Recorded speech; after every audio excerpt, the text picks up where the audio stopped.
जब ले गांव में बानी तब ले कम से कम अपन ससुर जेठ के सामने तो साड़ी पहन ही सकेली ना। संस्कार और रीति रिवाज के निभवला से ना केहू छोट ना हो जाला। अंजलि, तू हमके रीति रिवाज और संस्कार तो मत ही सिखावा। तू जौने तरीका से हम सबके नीचा दिखा के अपना मर्जी से शादी कैले बड़ू, ई कौन सा संस्कार में आवेला? ई शादी ना हम बड़ बुजुर्ग के सेवा करे खातिर कैनी है।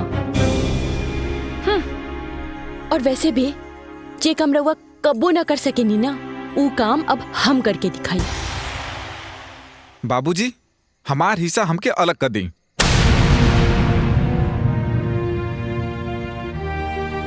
फिर चाहे जैसे चाहे वैसे करी। कैसन हिस्सा? तू लो अपना हिस्सा के अधिकार खो चुकल बाड़ा।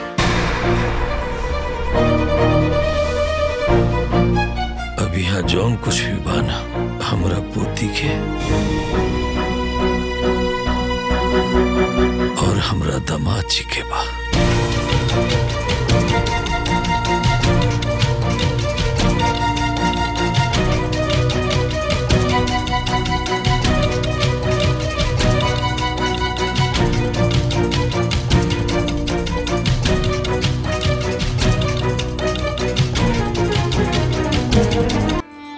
बड़का लइकवा विनोद डॉक्टर हूँ, काम में व्यस्त रहेले। छोट जाना मनोज इंजीनियर हूँ, दिन रात काम में लगा रहेले। अच्छा ये बताई, पढ़ा लिखा के शादी ब्याह करके अपना पैर पे खड़ा करके यही खातिर परवरिश कैले रहनी कि वो एगो फोनो ना कर सके। अब फोन तो छोड़ी, जब यहाँ से फोन जाला तो दू गल बातों करे के उनके फुर्सत नहीं खे। इतना व्यस्त हो गए बाना जा है? न तो आवते बालो न रउआ के ले जाता लो, अकेले रउआ की यहाँ छोड़ देले बाड़न। नौकरी चाकरी गृहस्थी में व्यस्त होइलो और हम अकेले कहाँ बानी। तू बड़ा पंच लोग बा, गांव समाज बा, घरे धनी राम बड़े, कोनो बात के कमी नहीं खे। वो लोग जल्दी आई। एक बात बताई ईश्वर बाबू। हाँ, मेला कितनू बड़ा होखे, सांझी के सन्नाटा हो जाला। राउरी अकेलापन देख के हमरा एकदम नीक नहीं खे लागत। शिव प्रसाद जी वो लोग आ जाइलो। चली ठीक बा। हाँ, भोलेनाथ सद्बुद्धि देश कि वो लोग आ जाए, लेकिन छोड़ी ये सब बात। हाई लिही रउआ तहिजा खाइब ना। हाँ, लेकिन हम अपना प्रसाद साथे रउओ खातिर बना देवेली। ई मंदिर त राउरे बा, एकरा के मंदिर के प्रसाद समझ के रउआ खा लेम। तू तो ऐसे करे ले जैसे कि तू डॉक्टर होखा और हम मरीज। हमरा सेवा में दिन रात परेशान रहेला। अच्छा खा लेम, अब भुलाइब ना, याद करके खा लेम। ठीक बा चलो। हाँ ठीक बा।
पता न लइका खेले हुए सकीना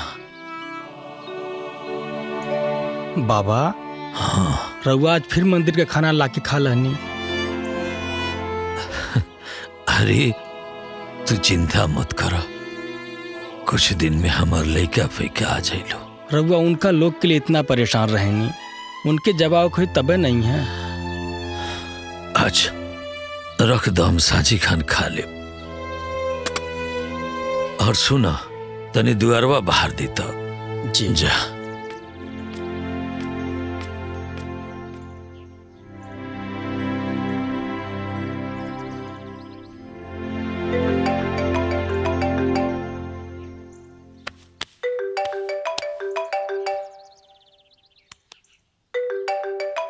छोटका बाबू के फोन हका। हाँ बेटा।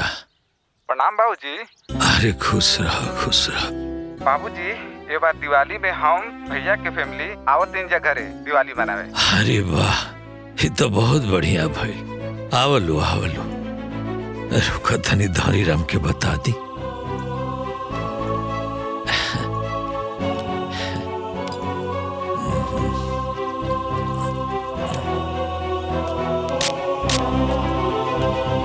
धनी राम। जी मालिक। धनी राम बताई। तारा पता बा का मालिक? हमार पूरा परिवार आ रहल बा। सच? हाँ, घर के साफ सफाई कर ली हो, राशन पताई बढ़िया से रखवा ली हो। हमरा बहुरिया लोग के कोनो कमी ना होके के चाहिए। जी हम खेते से जाके हरियर सब्जी तोड़ के लाई मालिक। पूछत क्या बड़ा, जा तुर के ले आवो। जी आज हमार मालिक अपने बेटा लोग के खुशी में इतना खुशबान है, इतना खुशबानी। वो लोग हर साल कहना आवे के पता नहीं है कि ना आई है।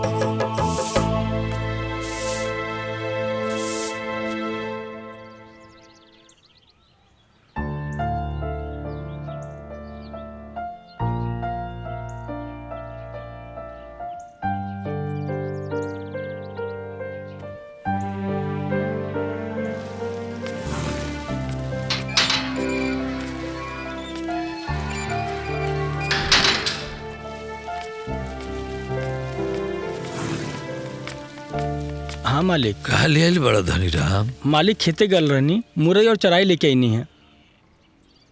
लइका लो आवे वाला रहल हा लोग, का जाने काहे देरी होता। मोबाइल ले आओ, फोन करी। जी मालिक। मालिक हाँ। लगा था बाबू लोग आ गए। गेट खोला। जी मालिक। गेट खोला।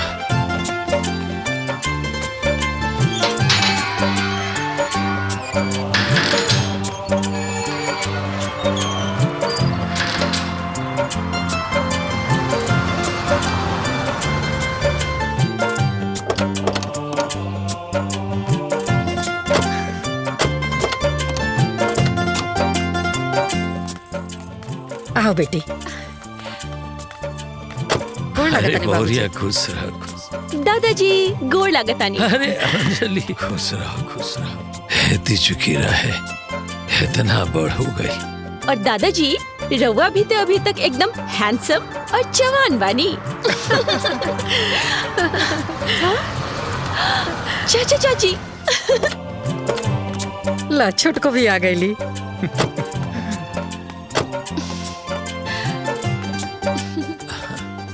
प्रणाम बाबूजी। प्रणाम भैया। प्रणाम बाबूजी। प्रणाम भाभी। प्रणाम दीदी। खुश रह खुश रह। गोड़ लागतानी चाची। खुश रहा। दादाजी अब तो पूरा परिवार एक साथ बा। ई बार के दिवाली ना पूरा परिवार एकदम धूमधाम से मनावल जाई। हाँ हाँ बिल्कुल बिटिया।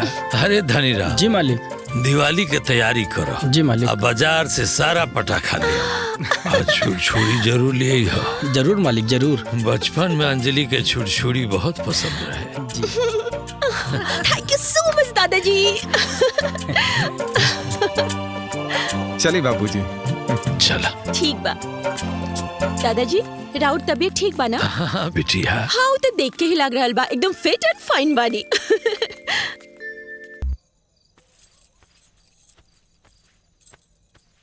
विद्या।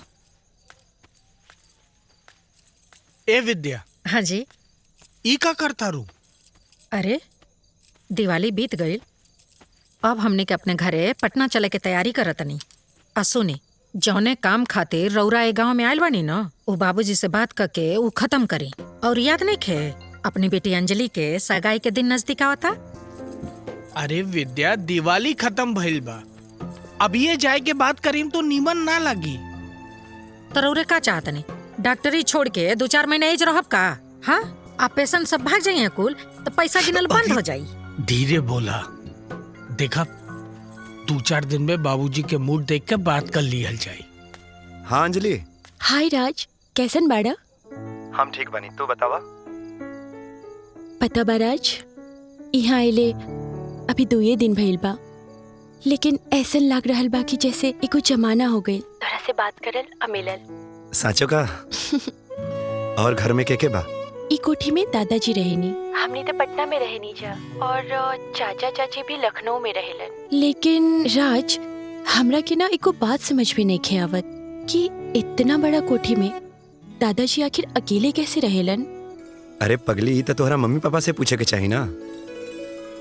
हमार दादाजी तो हमनी के साथे रहे नहीं, जब हमनी का शहर में रहे नहीं सन तो यहाँ रहे नहीं। आय अगर दादाजी गांव में जानी तो हमार मम्मी पापा केहू न केहू जाके वहाँ के साथे रहेला। देखा, आज भी हमनी के परिवार के रिश्ता गांव से टूटल नहीं है। बात तो सही बा। पता बा राज, हमरा के पता ना ऐसन काहे लग रहल बा कि हमार दादाजी के साथ जरूर कुछ गलत हो रहल बा। वैसे हमें पता तो लगा ही ले, लेकिन तू अपन ध्यान रखिया, ठीक बा? ओके। और ये बात ना सुबह हम अपन दादाजी से जरूर पूछब कि आखिर का बात बा। ठीक बा, ध्यान रखिए अपन। हैप्पी दिवाली। हैप्पी दिवाली। अब जल्दी चले एजा से, ना तो ई खटमला मच्छर हमरा के काट काट के खा जियसन। मिले आइल रहा अपना बाबूजी से मिल लेला ना, अब सवेरे अपन काम करा आ चले एजा से। हाँ भाई, चले के तो बटलही बा, पहले बड़का भैया से सगरो बात हो चुकल बा। देखा, पहले आपके चक्कर में कहीं गाड़ी मत छूट जाए। जेठ जी कहस ऐसे पहले तू कह दा। ई जल्दी झंझट निपटावा आ कल चले एजा से। अरे हाँ, चले के तो बटलही बा, लेकिन कुछ पावे खातिर कुछ कष्ट उठावे के पड़ेला, तो थोड़ा सा झेल ला। हम ना झेलब, तू एजा बैठा आ रात भर मच्छर मारा, हम सुता तनी। अरे अच्छा भाई, तू सुत, हम रात भर मच्छर मारब।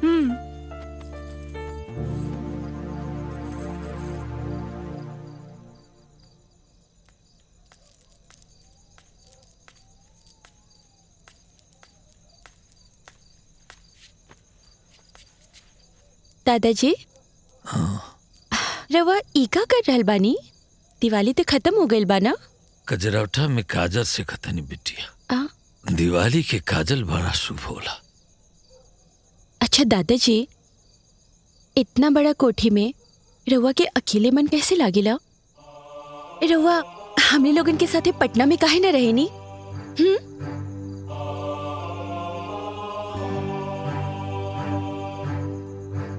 दिवाली के दिने तार दादी सबका की काजर लगावस। बिटिया ऐसन करो,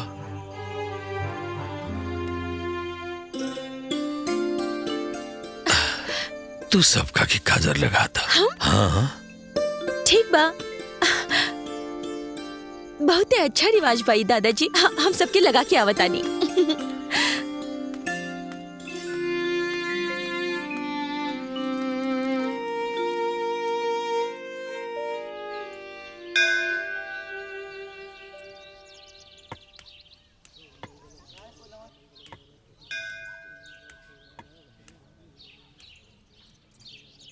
जय बजरंग बली, लैकन फैकन पर कृपा बनौले रखे।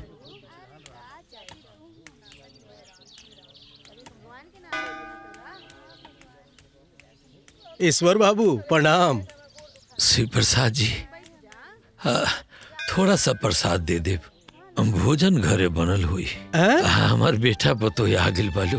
अच्छा, ये तो बड़ा खुशी के बात। जी जी ईश्वर बाबू, हाँ, बड़ा खुशी की बात जी। प्रसाद दे दे थोड़ा सा, हम ले ले जाए। पंडित जी, अपना बाबू लोग के अइला के खुशी में यहाँ के झूम रहल बानी। ये तो चेहरे बतावता। जी बाबा।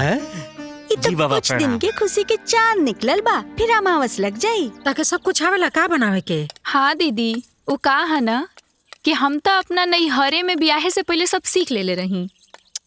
हमरा तो कुछ बनावे ही ना आवेला। ई का कहतारू? तो फिर पटना में और खाना के बनावेला? पटना में खाना बनावे खातिर हम नौकर चाकर रख ले बानी। ओइजा कौन हमरा सास ससुर के सेवा और ड्यूटी करे के बा। ठीक कहतारू दीदी। अच्छा ये बतावा, तोहारी यहाँ कब तक रह के विचार बा? अरे छोटको, हमार बस चले ना तो अब्बे खाई अब्बे बनाई और यहाँ से चल जाई। लेकिन तू तो जानते बाड़ू कि हमनी के का करे खातिर एजा आइल बानी जा। सही कहतारू दीदी। अब जितना जल्दी एजा से निपटारा हो जाओ। सच कहताड़ू, जितना जल्दी हो जाई ना उतने अच्छा। मन सपनों के महल बनावे, दुनिया ढेला चलावे, जिंदगी आके। अच्छा सुगंध आ रहल बा। आज घर में बढ़िया भोजन पानी बन रहल बा। जिंदगी आके खेला समझ में न आवे, जिंदगी आके खेला समझ में न आवे। बाबूजी कहो। सुनी। हाँ देखी हम रउआ खातिर काली आइल बानी। कहा बेटा? ई रहल धोती और ई रहल कुर्ता। और ये देखी नया गमछा और ई रउआ खातिर बहुत सुंदर ई देखी जूता। एकर का जरूरत रहला? बाबूजी कमात केकरा खातिर बानी जा? खुश रहलू, माता रानी की कृपा बनल रहे। अरे बाबूजी, रौरे आशीर्वाद से तो हमनी के खुशे बानी जा।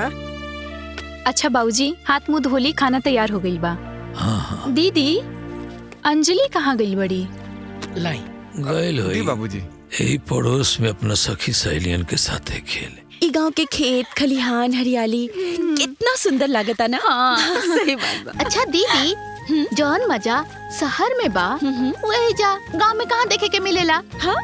शहर में बड़का बड़का बिल्डिंग, बड़का बड़का गाड़ी, बड़का बड़का होटल काका ना देखे के मिलेला। और हाँ, शहर में सिनेमा और घूमे फिरे में कितना मजा आवेला। लेकिन सही हमनी के बात बा। नसीब कहाँ शहर में घूमे के। बात तो सही बा, लेकिन एक बात पता बा, ये जहाँ रहेला ना ओकरा के उहाँ के जगह एकदम निम्न ना लागेला। अब देखा, रउआ लोगन यहाँ गांव में रहेनी तो तू लोगन के गांव ना अच्छा लागेला। हम शहर में रहेनी, हमरा के शहर ना निम्न लागेला। लेकिन पता बा, गांव में ना एगो अलगे जादू बा। यहाँ के रीति रिवाज, संस्कार, यहाँ के हरियाली एकदम से मन मोह लेला। अच्छा दीदी, हाँ? एगो बात कही। तहार मम्मी पापा हाँ और चाचा चाची तहार दादाजी के साथे निमन ना करेलन। जेकरा के पाल पोस के पढ़ा लिखा के नौकरी और बियाह करा के अपना पैर पर खड़ा करा देलन, आज उहे लोग शहर में जाके बस गइल बाड़े। अब बेचारे दादाजी अपना बुढ़ौती में एजा अकेले रह गइल बाड़न। हाँ, बड़ा परेशान रहेलन दादाजी एजा अकेले। बेचारे दादाजी, उनके ना केहू देखे वाला बा, ना सेवा करे वाला और ना केहू उनकर हालचाल लेवे वाला बा। और तो और सवेरे के खाना मंदिर के पुजारी जी दे देवेलन और सांझ के खाना हमार बाबूजी। हाँ।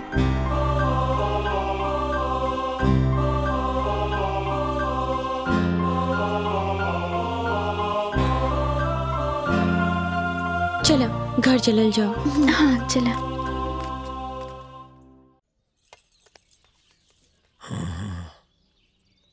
बाबूजी, हाँ। खाना खाई ना। अंजलि के आ जाए दो। अरे वो आ जाए, रउआ खाना खाई। हाँ हाँ, रोमा खाई ना, चली खाई। दीदी पूछा ना। बाबूजी, तनी हम जानल चाहत रहनी है कि अपन गांव में कितना खेत बाड़ी जायदाद वगैरह बाटे, तनी बताई ना। अरे उ कुल बाप दादा के बनावल संपत्ति हो, वैसे तू काहे के पूछो तरी कुली? वो अरे हमरा के बहुत तेज भूख लागल बा। अंजलि, मम्मी फटाफट खाना दाना। अरे तू पता नहीं कहाँ कहाँ घूम के आयल बाड़ू, जा जाके तनी हाथ पैर धो के आवता, ओकरे बाद खाना खइह। अब अंजलि, कैसन लगल गांव? सच बताई पापा, तो गांव में एहजा जे मजा बाना वो शहर में तो बिल्कुल ही नहीं खे। अब मम्मी हम इधर उधर ना घूमत रहनी है। वो धनीराम चाचा के बेटी अंजू, ओकर दोस्त रेनू और पिंकी, वो सब हमर दोस्त बन गई बाड़ी, तो उहे लोगन के साथ गांव घूम रहल रहनी है। तो के गांव में अइला 2 दिन ना भइल, आई अनपढ़ गंवार लइकन से दोस्ती कर रहल बाड़ू। वाह चाची, रउआ ते हमरा के रिश्ता के मूल ना समझाई ना, उहे बेहतर हुई। काहे कि रिश्ता ऊ ना होला जे जन्म जन्मांतर से चलल आ रहल बा। सच्चा रिश्ता ना 2 मिनट में भी बन जाला, ऊ जन्म जन्म तक चलेला। कितना बदतमीज हो गई बड़ी। ये संस्कार सिखले बड़ू का दीदी? चाची, रउआ से त निम्मने संस्कार बा। हमरा के इहो पता बा कि रउआ दादाजी के 1 महीना भी अपन घर में ना रख सकेनी। अंजलि, इका आलतू फालतू बात करता रू, उहो अपने चाची से इहे संस्कार दल बानी।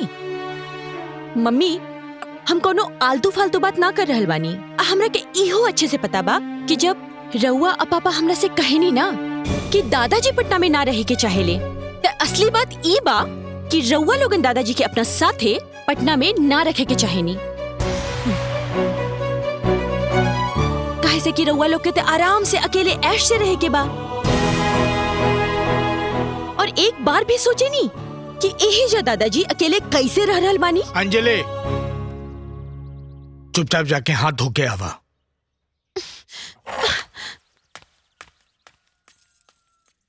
तू कुछ कहत रहा? हाँ बाबूजी, वो हम और मनोज सोचत रहनी है जा कि शहर में जमीन बहुत महंगा बा और गांव में बहुत सस्ता। शहर बहुत महंगा बा, लेकिन शहर खातिर अनाज खाए पी के सामान तो सब गांव से ही जाला। बिल्कुल सही कह रहल बानी दादाजी। वैसे दादाजी, रउआ जे मंदिर बनवले बानी गांव में, वो मंदिर कहाँ बा? अरे बेटा, गांव के पूरब में बा, देख लिया जाके। गांव ते हम घूम लेनी दादाजी। खाना खाए के बाद रउआ हमरा के मंदिर घुमाइब का? बिल्कुल, खोजता। अरे वाह दादाजी, मंदिर तो बहुत ही सुंदर बा। हाँ।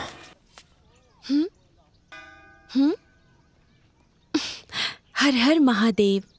चला पुजारी जी से मिला। वहाँ? हाँ। ठीक बा।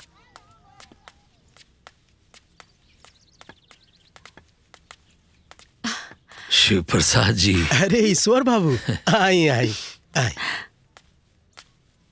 गोड़ लागतानी पंडित जी। अरे जुग जुग जिया बिटिया, जुग जुग जिया। हमरा के पहचान गए नी? अरे जे दादाजी के छड़ी बन के आयल बिया, ओकरा के ना पहचानब तो केकरा के पहचानब? बिटिया, अब तू लोग इनकरा के छोड़ के ना जइहा, और जब जइहा ना तो इनकरा के भी साथ लेके जइहा। तू लोग के बिना ये बड़ा बेसहारा और उदास रहना। देखा, इतना भरल पूरा परिवार बा, ओकरे बावजूद भी ये एकदम उदास और तकलीफ में रहना। जी पंडित जी, ये खातिर तो हम आइल बानी ना, दादाजी के छड़ी बने। अब हम दादाजी के कबो अकेला ना छोड़ब। अब दादाजी के कौनो दुख चिंता ना हुई।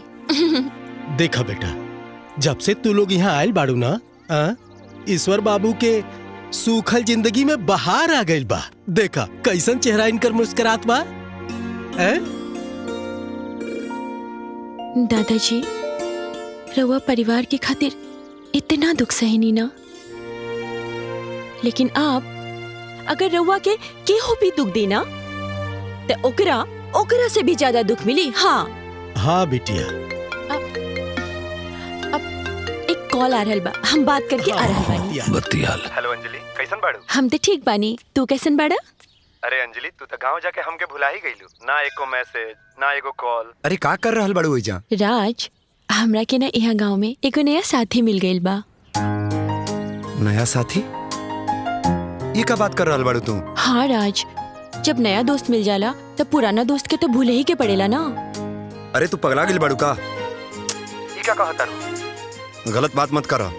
राज, अब हो गइल तो हो गइल, और वैसे भी प्यार और दोस्ती होला के कोनो कारण ना होला। अच्छा सुना, फोन रखा। हम ना यहाँ शिव मंदिर में आइल बानी दर्शन करे खातिर अपना नया साथी के साथ ही। देखा तू ऐसा मत बोला। ओके बाय।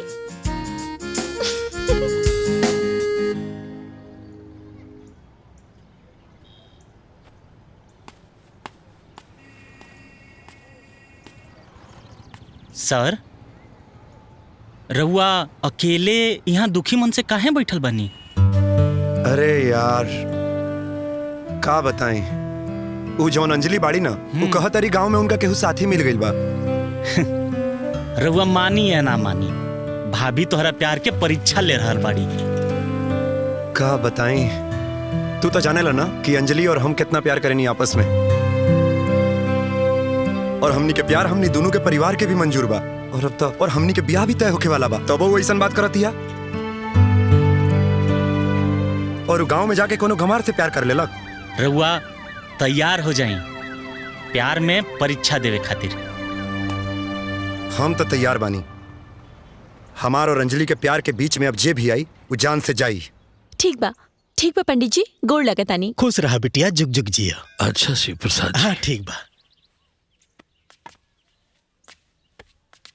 के रहला बिटिया? अब दादाजी वो राउत खानदान के होखे वाला दामाद के फोन रहे, ओकर नाम ना राज है। दादाजी, राज ना बहुत अच्छा लड़का बा, बहुत ही खानदानी, बहुत नेक दिल, बहुत सच्चा। अब राज और हम एक साथे कॉलेज में पढ़े नहीं जा, वो हमार साथी बिया। हमार दोस्ती देख के मम्मी पापा हमार बिया राज से फाइनल कर देले बड़े। लेकिन दादाजी, राउर आशीर्वाद के बिना ना हमें रिश्ता ना करब। हम कहाँ वहाँ जा पाए बिटिया? अरे दादाजी, रउआ के कहीं जाए के जरूरत ना बा। उ लोग के रिश्ता करे के बा तो उ लोग यहाँ आई, राउर आशीर्वाद ली, रिश्ता पक्का करके जाई। तारा लड़का पसंद बा न बिटिया? दादाजी, हमरा के वो पसंद ते बा, और वो हमार कॉलेज के अच्छा साथी भी बा। लेकिन दादाजी, जब तक रउआ ओकरा से ना मिलब, ओकरा के पसंद ना करब, तब तक हम हामी ना भरब, काहे कि राउर आशीर्वाद के बिना कुछ ना होई। काहे के ई सपना दिखावा तारू? तारा पता बा ना, आज ना तो काल तू शहर चल जाइबू, और फिर ही बुढ़ा अकेला हो जाई। जिकरा फिक्र करे के चाही वो तो करते नहीं है। झूठे ने सने के धागा में मत बांध बिटिया, मत बांध। दादाजी, ई कोनो रुई के रसरी ना हा, ई ना स्नेह, प्रेम, संस्कार, रीति रिवाज के धागा हा, जे केहू के तोड़े से कब्बो ना टूट सकेला। हाँ,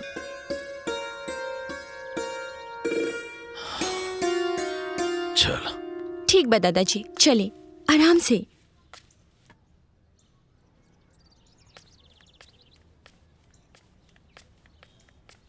ए जी, अंजलि के पापा और मम्मी के गाँव में गए तो ढेर दिन हो गई, अभी ले वो लोग आइल ना। अरे भाई, डॉक्टर साहब गाँवे दिवाली मनावे गए बाड़न, आ जइहन नु। काका, बबुआ के बोला लाई। ठीक है मालकिन। हाय देखा, हाय लेकी टॉप आइल बिया। अरे वाह, तोरा मम्मी के सब ना बुझाला। देखी बबुआ आ गई। ए बबुआ, तोरा तो अंजलि से बात भइल होई ना? भैया के बात तो भइले होखी, हमरा होखे वाली भौजी से। तू चुप रह, कोनो बात हमर नहीं के भइल। अरे बबुआ काहे नाराज होता रहा? अरे वो गाँव में गइल बिया, नया जगह बा, नया सखी सलेहर मिलल होई, नया नया चीज मिलल होई देखे के, वही में व्यस्त होई। नाराज वाराज ना होखल जाला। और वही में कोनो नया नया साथियों मिल गइल बा।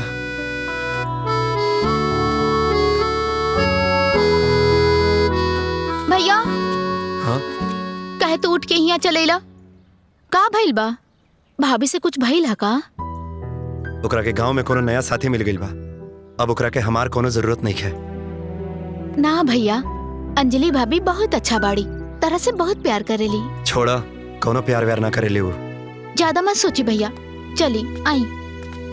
जान तड़ू छोटको, एजा से ढेर सखी सलेहर न हमार पटना में बाड़ी कुल। एजा के तो सब गुर गंवार बाड़ी कुल। ठीक कहता रू दीदी, लखनऊ में घूमे के जौन मजा बानू उ एजा गाँव में कहाँ बा।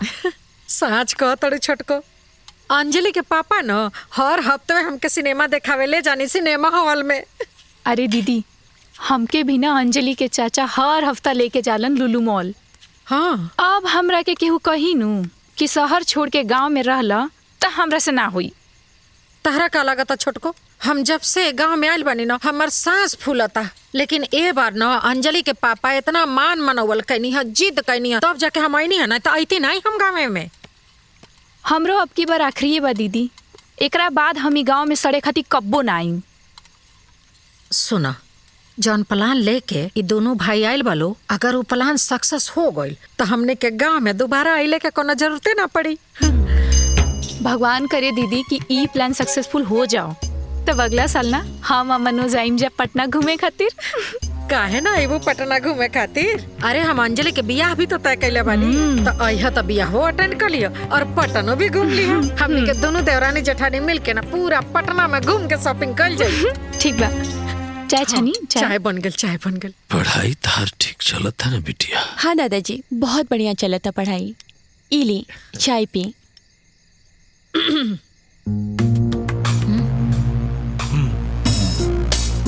बाबूजी, हम पटना में एगो फ्लैट देख ले बानी। वाह, बहुत बढ़िया, बहुत उहे खरीदे के सोच रहल बानी। अरे भाई तो खरीद लो, इमे का परेशानी बा? ना परेशानी कुछ ना। अब इस साल अंजलि के ब्याह तय कर ले बानी। अंजलि के ब्याह की चिंता तू मत करो। इनका ब्याह खातिर हम इतना अनाज पानी बेच के पैसा बचा ले बनी। ब्याह तो गाँव में न हुई है? नहीं बाबूजी, वो पटना के रहे वाला बाड़े लो ना, तब ब्याह पटने में ही हुई। हाँ, गाँव में ना हुई।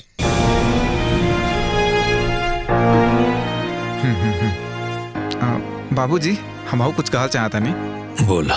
बाबूजी, लखनऊ में एक फ्लैट देख ले बानी और हमरा और भैया के तो गांव में रहे के बाना, तो हम सोच रहल बानी कि गांव के जितना खेत खलियान बा कुल बेच दियल जा। वैसे भी बाबूजी, रउआ कबो हमनी यहाँ रहले, कबो दीदी यहाँ। और आपके बात बा तो आप कोठी भी रह सके नहीं, और खर्चा पानी हम भैया भेजत रहब जा। काम के न काज के दुश्मन अनाज के। ससुर जी अपना बेटा के पढ़ा लिखा के बड़ कर देले बनी, तेजा बैठ के हमरे छाती पे मूंग दरत रहब का? बाबूजी, जाई गांव में रही, कहे कि जे शहर में बहुत खर्चा हो रहा बा, और ये खाए पिए के खर्चा भी तो आपके बहुत हो गई बा ना। जल्दी तैयार हो जाई, गांव जाए वाला बस के हम पकड़ा दे रहा बानी आपके। तैयार हो जाई? इनका का कोनो तैयार होके शादी ब्याह में जाए के बा? जैसन बानी वैसे ही छोड़ के आई जाना।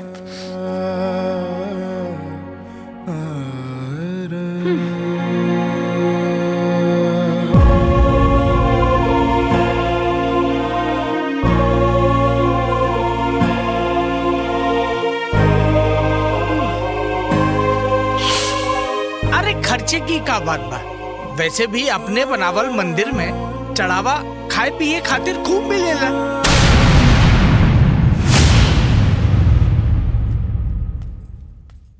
बाद में बात करत हई। ससुर जी, ससुर जी, अरे जब देखता भाई रो लुंगी का कहल जाला थोती खुटिया के सूत रहेली। अरे कम से कम ढंग से सुतल करी। अरे ई सोफा ह बहुते महंगा आवेला, रौरा समझ में ना आई। लेकिन रौरा का फर्क पड़े वाला बा? ना सूते के सहूर, ना बैठे के सहूर, ना कपड़ा लत्ता पहने के सहूर, ना खाए पिए के सहूर, कोनो चीज के सहूर ना रौरा। अरे पूरे सोसाइटी में ना रौरे हमार नाक कटवा के रख देले बानी। हम तो अपने सहेली कुल से रौर इंट्रोडक्शन करौले में शर्म आवेला कि रौरे हमार ससुर हैं। बाबूजी, हम हल चरावे वाला किसान ना हैं। ई पटना शहर में एगो नामचीन डॉक्टर हैं। ई रोज के किचकिच से अजीज आ गइल बानी हम। देखी बाबूजी, रौरे हमरे बात के बुरा मत मानो, लेकिन रहुआ ना शहर में रहे लायक नहीं की। अब एजा तो बिल्कुल जगह नहीं है। रौरा गाँव चल जाए तो हमरा अच्छा लगे, सुकून आ जाए हमरा। अंजलि स्कूले गइल बिया, आ जाए तो चल जाती। अरे अंजलि आई है तो का रौरा औरती उतारी है तब एजस रौरे जाए। ए सुनी जी, तुरंते जाई यहाँ के लेके और जौन पहला ट्रेन मिले वही में बिठा के आई। रौरा बाप के झेल ना सकीला हम इतना दिन।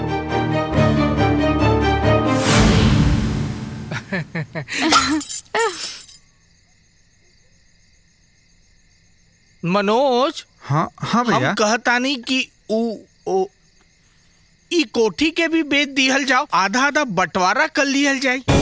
हाँ तो का करे के बा? कल गांव में चल के सबके बोल दिहल जा और जे अच्छा भाव देई ओकरा के बेच दिहल जाई। पापा, चाचा जी, रउआ लोगनी का बोल रहल बानी? रउआ लोगन के बुझा रहल बा? अंजलि, दादाजी, जब बड़ लोग बात करे ना तो छोट लोग के बीच में ना बोले चाहिए। जब देखा तब पकड़ पकड़ करत रहेली, कुछो बोले के सहूरे निखे। वैसे ससुर जी रउआ का सोच रहल बानी? अरे फैसला हो गया। हाँ, हो गया। कल बस कोठी और खेत बेच दियल जाए, बंटवारा कर लिया जाए। जैसन ठीक समझी भैया। हाँ चला चल। अंजलि, अंजलि, ए जा का खड़ा बड़ू, चल चल, हर बात में टांगड़ा तड़ू मार के तारा टांगे तूर दे। चल अंदर चल।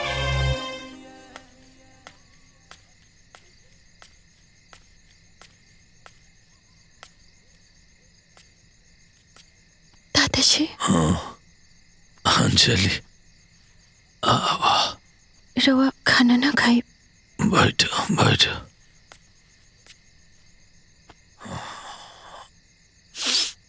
दादाजी, रउआ के रहते ई घर और वो खेत खलियान सब कुछ बेचे के बात हो रहल बा और रउआ कुछ ना कहता नहीं। क्या करती बिटिया, जब बाप की उम्र हो चला ना तो सबे मलिकाना चलावे लगेला। पता ना आज का है, तारा दादी के बहुत याद आ रहल बा। दादाजी हमरा साथे पटना चली ना। पटना? एक बार पटना गई रहनी, अब तो बहुत छोट रहलू। हम गांव के गंवार बने, शहर में कहाँ रह पाई। पूरा जिंदगी तो गांव में बीतल, अब तो भगवान के यहाँ जाए के समय आ गइल बा।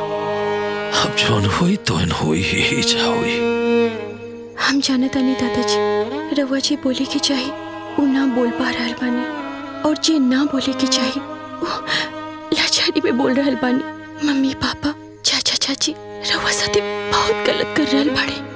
जौन माई बाप अपने लड़कन के पढ़ा लिखा के होनहार बनावेलन, वही लड़का काहे अपना माई बाप के अकेला छोड़ देवेला? काहे? का सोचे तारी बिटिया?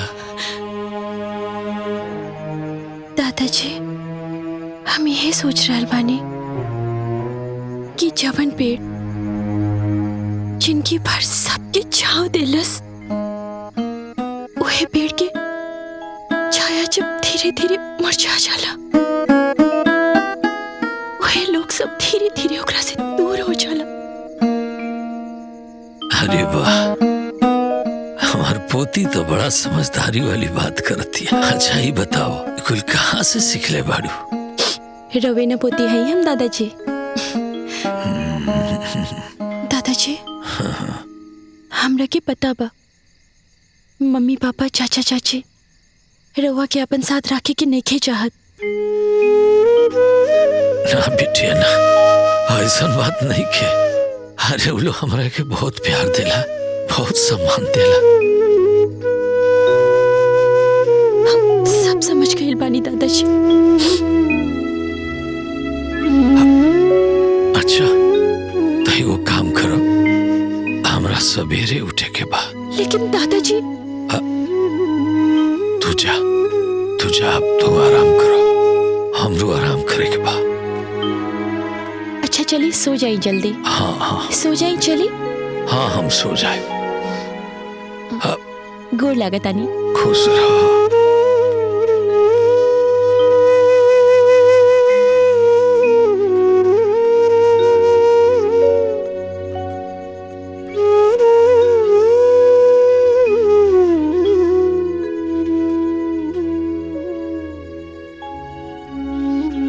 अपना दादाजी के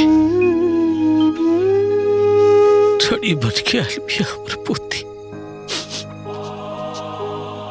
हमरा बुढ़ापा की सहारा।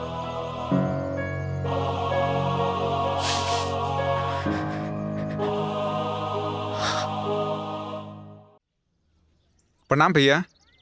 रामदीन काका। जी बाबू। अपन काम काज के व्यवस्था तू कहीं और काला, काहे कि घर और खेत खलियान सब बिके वाला बा। भैया तू कौनो पार्टी देखा और हमहू देख रहा बानी। जितना जल्दी केहू तैयार हो जाई उतना जल्दी बेच दिया जाई। ठीक बा? ठीक। हम चल रहल बानी और आप हो जाई। ठीक बा, खुश रहा। ठीक बा बाबू, अपन ख्याल रखिए। जा। प्रणाम। नमस्ते बाबू। अंजलि कहाँ बिया? अब ले अंजलि ना आई। अंजलि, ए बिटिया अंजलि। हाँ पापा। ये हो ना।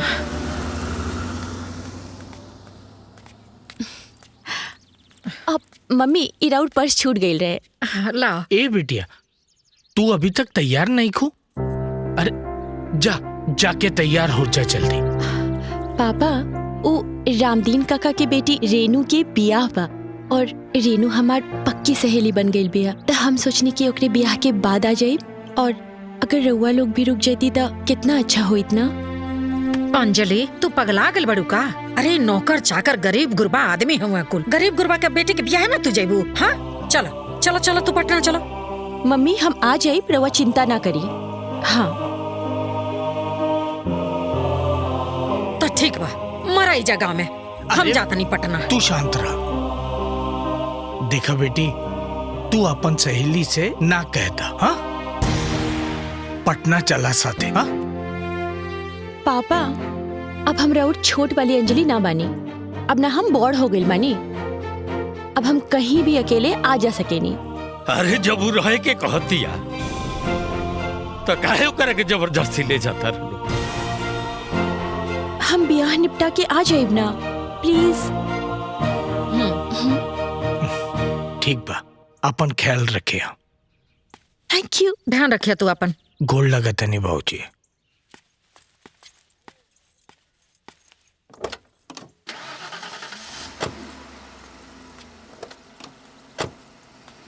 मेहमान तो तू हो, तोहर एक दिन जाए के बा, तू काहे रुक गइलू? हम मेहमान ना बनी, हम तेरा और पोती बनी दादाजी। अब हम यहाँ रह के अपन दादाजी के सेवा करब। एक बात बताई दादाजी कि माँ बाप अपन बाल बच्चा के पढ़ा लिखा के इतना बड़ा इंसान बनावेला कि जब ओकर माँ बाप बूढ़ा होई तो बुढ़ापा में ओकर सेवा करी, न कि ई खातिर कि वो अपन बूढ़ा माँ बाप के छोड़ के शहर चल जाई। दादाजी हम राउर छड़ी बन के दिखाई।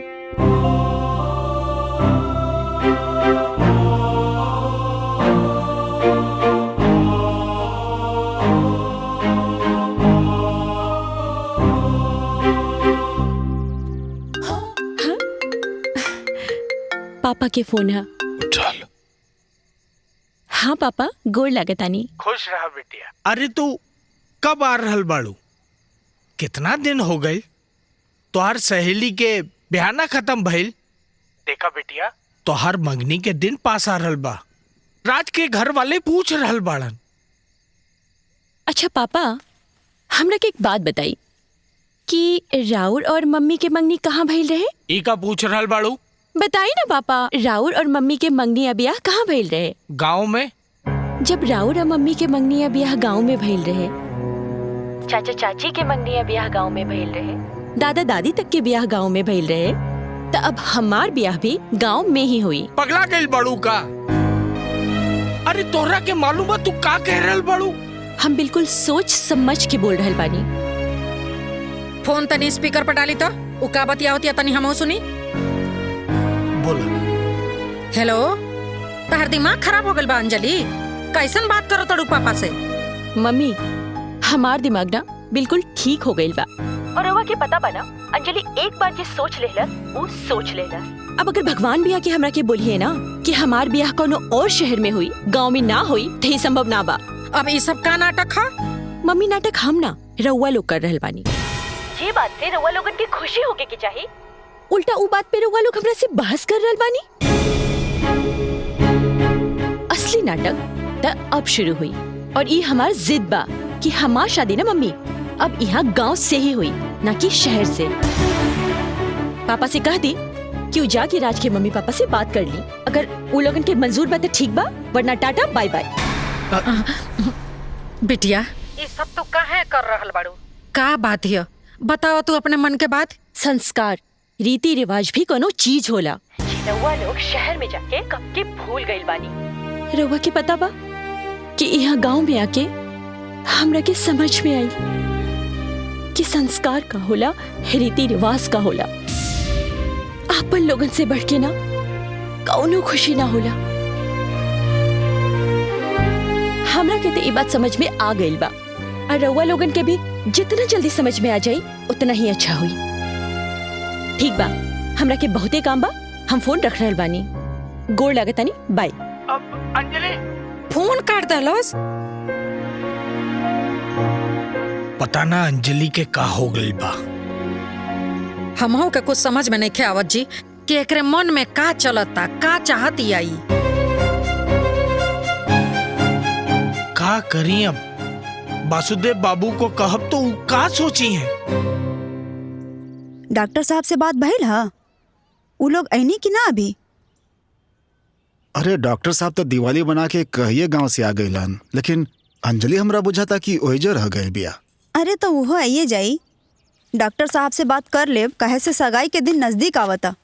भैया, हाँ? यहाँ आई, यहाँ तो आई, बैठी। ए बबुआ, अंजलि से बात कैला ह? अभी ना। भैया, भौजी के फोन लगाई और हम बात करब और पूछब उनकरा से गांव से कब आ रहल बाड़ी। तू चुप रहा, ओकरा से बात कैला के कोनो जरूरत नहीं है। भैया, फोन लगाई। का भइल बबुआ? अंजलि से कोई कहा सुनी हो गइल बा का? फोन मिलावा ता तू। ठीक बा, मिलाओ तनी।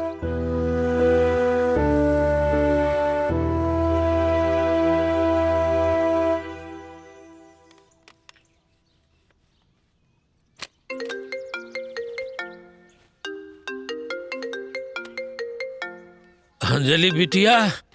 जी दादाजी। देखा तार फोन होता।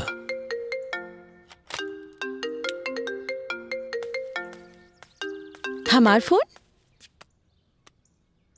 अब दादाजी, राउर घर के होके वाला दामाद के फोन आ रहल बा। अच्छा, हम बात करके आ रहल बानी। बतिया लो। हेलो। हाँ अंजलि, पटना कब आइबू? जब तू बारात लेके आ जाए बता। अच्छा, वही जगह करता रू? पता बा राज, यहाँ ना हमरा के एगो क्यूट सा साथी मिल गइल बा और ओकरा के छोड़ के आवे के मने नइखे करत। एक मिनट। अच्छा, हमरो तोरा साथी से मिले के बा।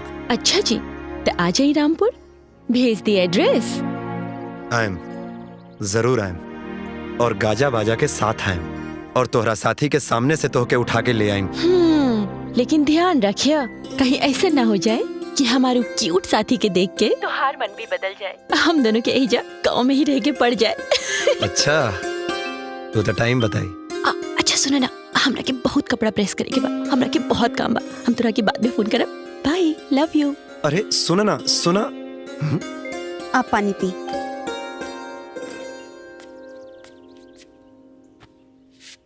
का बेटा, का बात भइल? अरे पापा वो गांव में जाके कपड़ा प्रेस करतिया।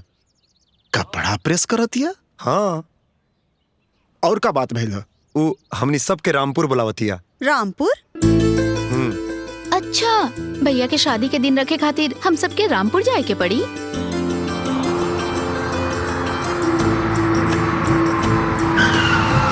अरे आ गए नी लोग, चलिए।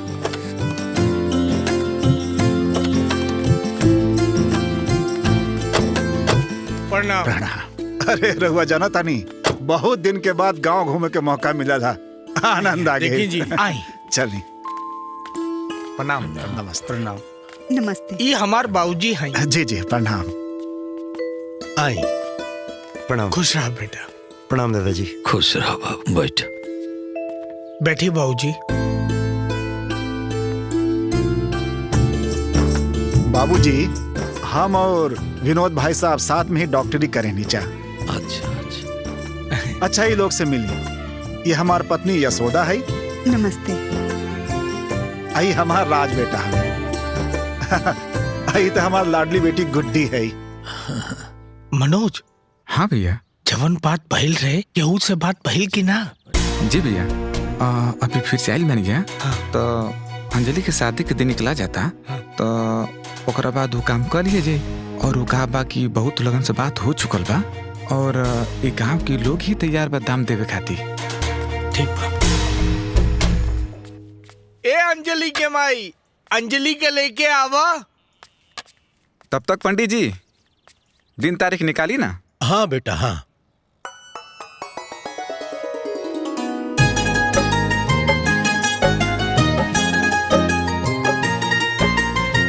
नमस्ते। नमस्ते। खुश रहा। प्रणाम मम्मी जी।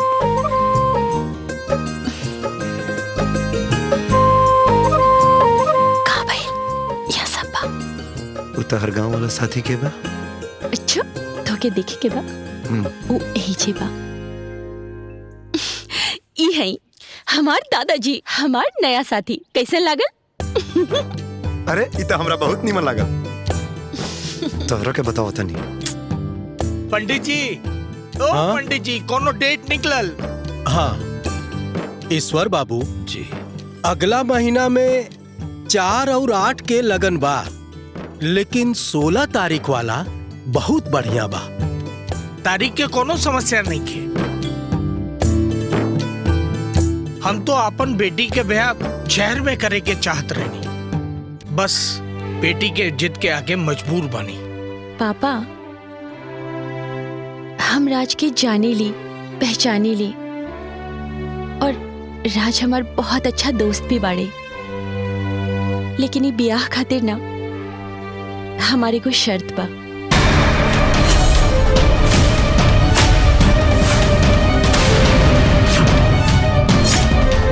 कैसन शर्त बिटिया?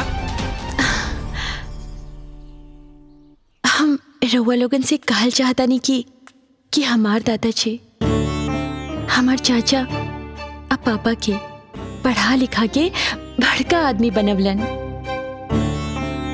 ये लोग के इतना होनहार बनवलन कि जब वो बड़ आदमी बन के बाहर निकली तो शान से अपन सिर उठा के चल सके। लेकिन और हमार दादाजी जब बूढ़ हो गई नहीं,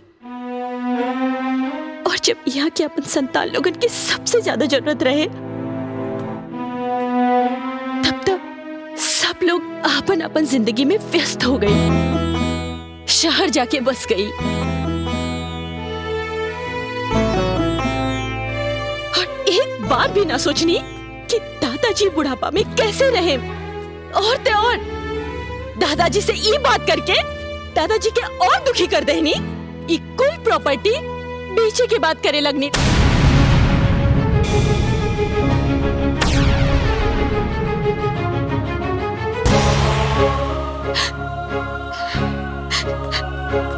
जब से हम गाँव आए बानी ना दादाजी, तब से हमरा हुआ के अकेलापन और उदासी में देख रहल बानी।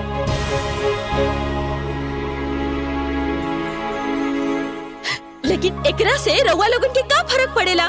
कुछ ना। रउआ लोग एक बार भी ना सोचनी कि दादाजी बुढ़ापा में ई अवस्था में यहाँ पे कैसे रही। तो ठीक बा, अब हम सोच ले बानी और हमार शर्त ई बा कि बियाह करके राज हमरा और दादाजी के साथे इहे रहे हैं।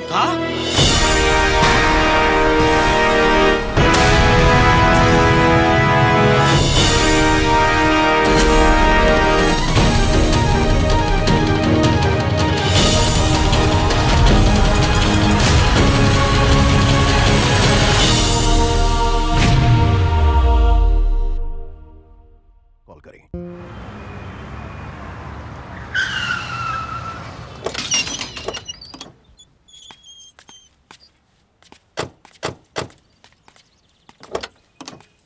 यशोदा, अंजलि जैसन आधुनिक लड़की आप ऐसन फैसला काहे कैला सुहो अपन दादाजी के लेके? ये बात हमरा कुछ समझ में आवत नहीं खे। हमरो यह नहीं खे बुझात कि जिंदगी भर से शहर में रह के वो लड़की एकदम से फैसला काहे रखलक देहात में रहे के।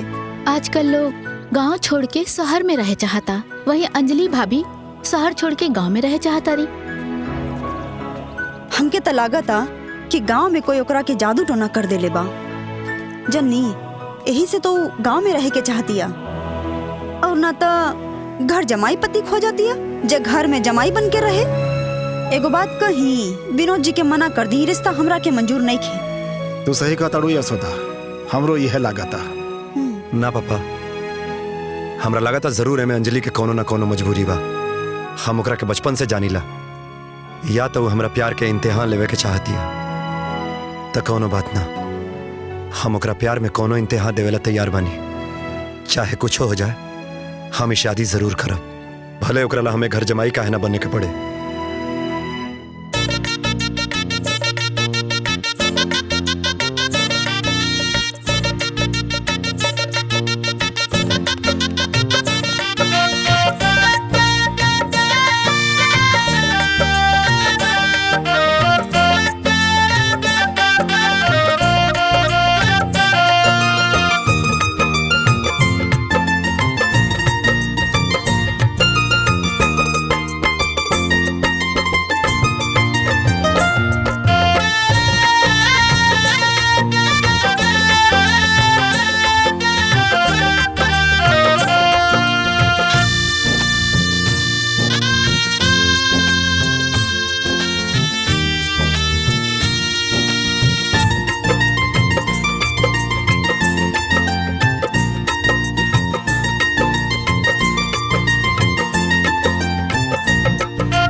तब समझे जी, अब तो सब अच्छा से हो गए, अब हमने के निकले के आदेश करी। अरे रात बहुत हो गई, रउआ सुबह निकल जाए। समझी जी, जाए दी, गाड़ी बा हमने निकल जाए। हे राज बेटा, जब से तू पैदा भइला ना, तब से आज तक तोरा कभी अपना से दूर ना कहनी। काहे जाना तारा, हम तो सोचत रही ना कि अपन गुड्डी बिटिया के जहिया विदाई करब ना तो ओकरे विदाई के गम हमरा के बर्दाश्त करे के पड़ी। लेकिन आज हमरा के बेटा के विदाई के गम बर्दाश्त करे के पड़ रहा बा। लेकिन कोनो बात ना बेटा, सब ठीक बा। बेटा अब हम तोरा के जब हमने की याद आवे ना आवत जात रही है। और हाँ, यहाँ लोगन के कोई शिकायत के मौका मत दिहा। हमरा बहू के विदाई करा के जल्दी ले आई। भैया राखी में जरूर रही है। ठीक बा, तब हमनी के आदेश करा। अच्छा अच्छा, प्रणाम प्रणाम। खुश रह बेटे, चल।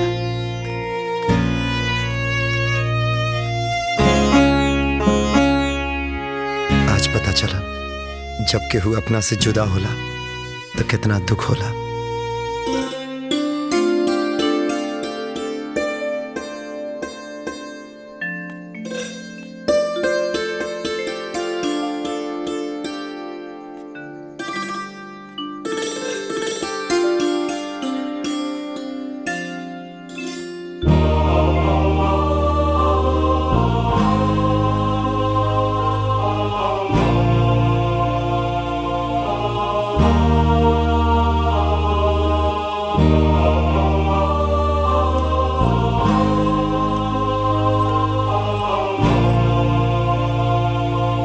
राज, हमरा के ते लगल कि तू यहाँ आके हमार घूंघट उठेबा, लेकिन तू तो यहाँ मूर्ति नियन आके बैठ गईला।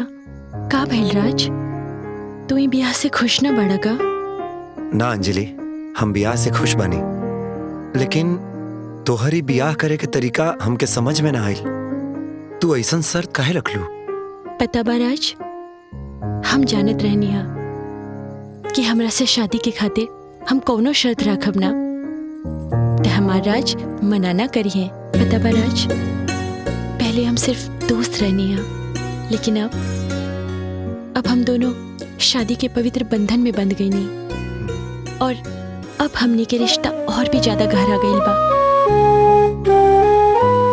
तोरा के पता बा हम ई ड्रामा काहे कइले बानी?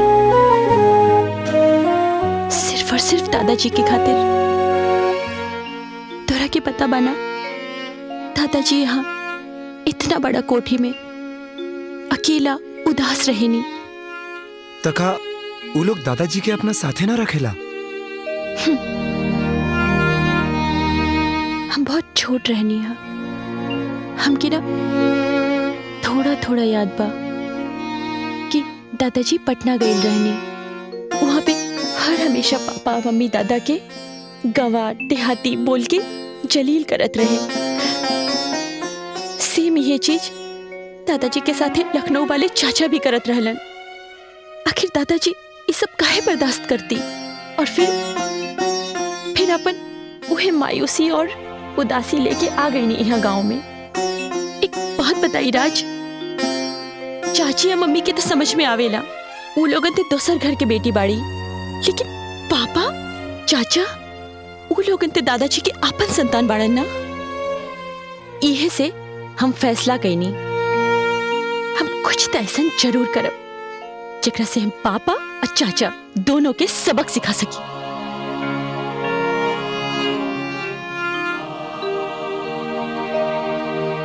आज हमरा पता चलल कि हमर प्यार कितना अकलमंद बिया।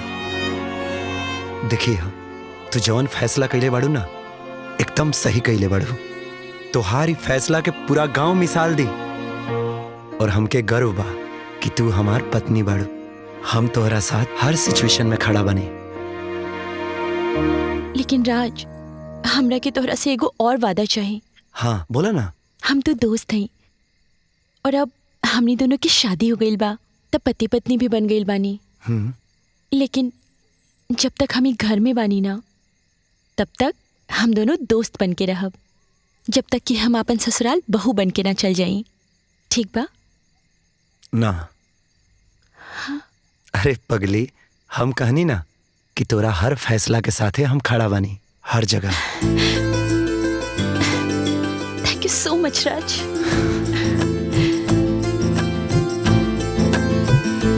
पता नहीं ये लड़की के का हो गइल बा, का चाहतिया, का करी हम, हमरा तो कुछ समझ में नहीं के आवत। विद्या, धीरे बोला। अंजलि के ब्याह हो गई, अब का करे के बाव का ना, ई सोच के कोनो फायदा नहीं के। अरे हम तो ये सोचत रहनी हो कि अंजलि के पागलपन से कि राज और ओकरे घर वाला ये रिश्ता तोड़ दिए को, लेकिन नहीं। देखी बियाह क के ओकरा के घर जमाई बना के हमनी कपार पर बैठा दलक। अरे चुप रहा ना, बाहर केहू सुन ली। अब हमनी के एजा रही जा कि पटना जाके डॉक्टरी छोड़ दी। अब हमके कुछ समझ में नहीं किया आवत। ए जी, ये अंजलि के शादी पर ना राउर भैया भाभी झूठो के गुस्सा होके के नाटक कर रहल बा लोग। बेटी के जरिए ससुर जी के पटा ले बा लोग। अब बेटी दामाद घर में रही लोग तो प्रॉपर्टी तो उनके न होई, हमनी के हाथ में आई खाली बाबूजी के लाठी। भैया हमनी के साथे ऐसन कबो ना करिया। और पूजा तू ऐसन काहे सोच रहल बाड़ू? ओ भैया के भक्त, भैया ऐसन ना करिहन, बाकी भैया के बेटी तो ऐसन करिए। ये ऐसन बुढ़वन जैसन मत बैठा। लखनऊ जाए से पहले फैसला हो जाए के चाहिए। ठीक कहा तड़ू पूजा, कल लेकर फैसला हो के रही। राज के दामाद बना के पूरा प्रॉपर्टी के झीटे के होशियारी कर रहल बा लोग, लेकिन ये मंसूबा पे कामयाब ना होके दे। चला भगवान के शुक्र बा कि तोहरा दिमाग में ई बात आइल। अब बिहाने एकर फैसला हो जाए के चाहिए।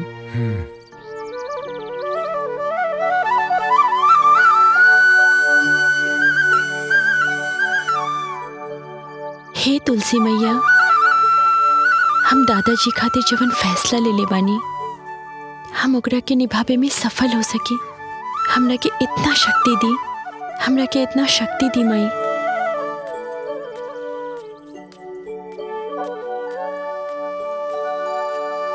खूब पढ़ा लिखा के लेके आयल बना भैया। ऐसा चलना कि पूरा बंटवारा करे के सिस्टम ही खत्म कर दिया। मनोज, ई का नाम साला बोल रहल बड़ा। काहे ना बोली है जेठ जी, काहे ना बोली है ई? रउआ लोग अपना बेटी अंजलि के मोहरा बना के पूरा प्रॉपर्टी हथियावल चाहतनी। रउआ लोग के ई चाल हम कामयाब ना होके देब। ई प्रॉपर्टी में हमनी के भी हिस्सा बा, आई हिस्सा हम लेके रहब। अरे हमनी के पहले ही परेशान बानी जा अंजलि के फैसला के लेके। और एगो तू बाड़ू जौन तारे मुंह में आवत आलतू फालतू बात करत तड़ू। अरे कुल का होता भाई? रउआ बीच में मत बोली ससुर जी। मनोज चुप करा ले इन करा के। जीवन हो रहा बा उ निमन हो रहा बा। अरे चाचा पापा एक मिनट, हम ये कहत रहनी हाँ, रउआ लोगन के अगर भजन कीर्तन खत्म हो गइल बा तो चल के खाना खा ली। और वैसे भी रउआ लोगन ना यहाँ मेहमान बानी, तो जब तक मन करे आराम से रही, और जब मन भर जाए ना तो वापस अपन अपन काम पर लौट जाए। और हाँ, रउआ लोग ई मत सोचेम कि घर में दामाद आ गइल बा तो ई कुल संपत्ति, जमीन जायदाद, कोठी सबके हाथ से निकल जाए। जब तक दादाजी बानी तब तक की कुल संपत्ति सिर्फ और सिर्फ दादाजी के ही रही। और जब दादाजी ना रहेम ना तो रउआ लोग वापस आई और अपन अपन हिस्सा लेके चल जाएं। अंजलि, हाँ का हो गइल बता के? काहे इतरे बात करतड़ू तू? प्यार हो गइल बा माँ। हाँ प्यार हो गइल बा अपन परंपरा, संस्कृति और संस्कार से, जे रउआ हमरा के कभी न सिखा पाऊनी।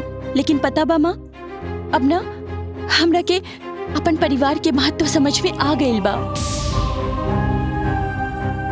एक बात बताई, जैसे रउआ लोगन दादाजी के बुढ़ापा में ऐसे ही छोड़ के चल गई नी, वैसे अगर हम रउआ लोगन के बुढ़ापा में छोड़ के चल जाई तो रउआ लोगन पे का बीती। दादाजी रउआ हाथ मुंह धो के खाना खा ली, और रउआ लोग भी चले सब केहू खाना खा ले। दाल चावल रोटी सब तैयार हो गइल बा। अंजलि रउआ चली, हम रोटी बेलम रउआ सेक दी। अरे वाह पति देव जी। जी पत्नी जी।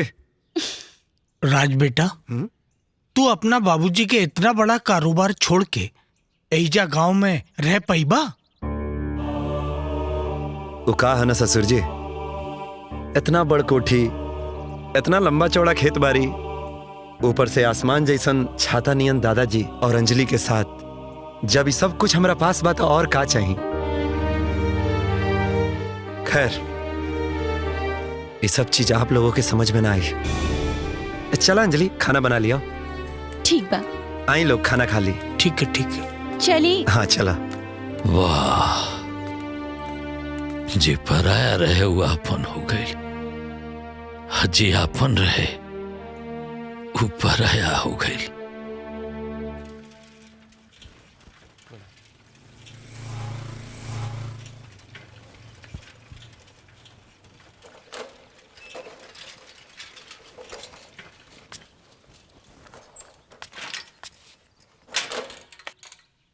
मालिक, मालिक कहाँ बानी? मालिक, राम राम मालिक। राम राम। का हो धनी राम? ठीक है बा मालिक।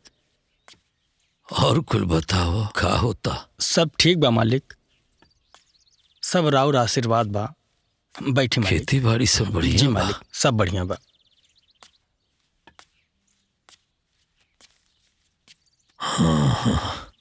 मालिक, ये साल के गल्ला का इलिन स्लिप सगरो पैसा राउर खाता में जमा कर देले बानी। बढ़िया खिला। एक नहीं मालिक। 8 लाख रुपया? तनी हमू देखी। हाँ, इतना पैसा खेती बाड़ी से आवेला? धनी राम, इस ससुर जी के खाता में कुल कितना पैसा होई? अरे कम से कम 40 से 50 लाख तो हुक्म करी। हाँ। बाबूजी, सगरो पैसा निकल वाली, काहे कि हमनी के बहुत जरूरत बा। दादाजी के पैसा पे सिर्फ और सिर्फ दादाजी के अधिकार बा। उ जेकरा के चाहिए ओकरे के दिए। यानी कि तू हड़पल चाहत और दादाजी के कुल पैसा? हाँ मॉडर्न चाची जी। भैया, राउल चाल सब समझ में आ रहा बा हमके।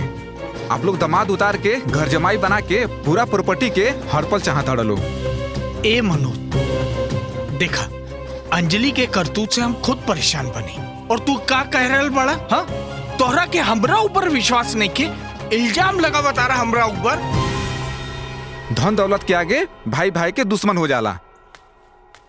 सही कहानी रहुआ लोग, बिल्कुल सही कहानी, लेकिन एक आखिरी फैसला दादाजी ही करें। धनी राम मालिक, राजबाबू के तनी खेत देखा था। आई पहुना, चल के खेती बाड़ी देख ली।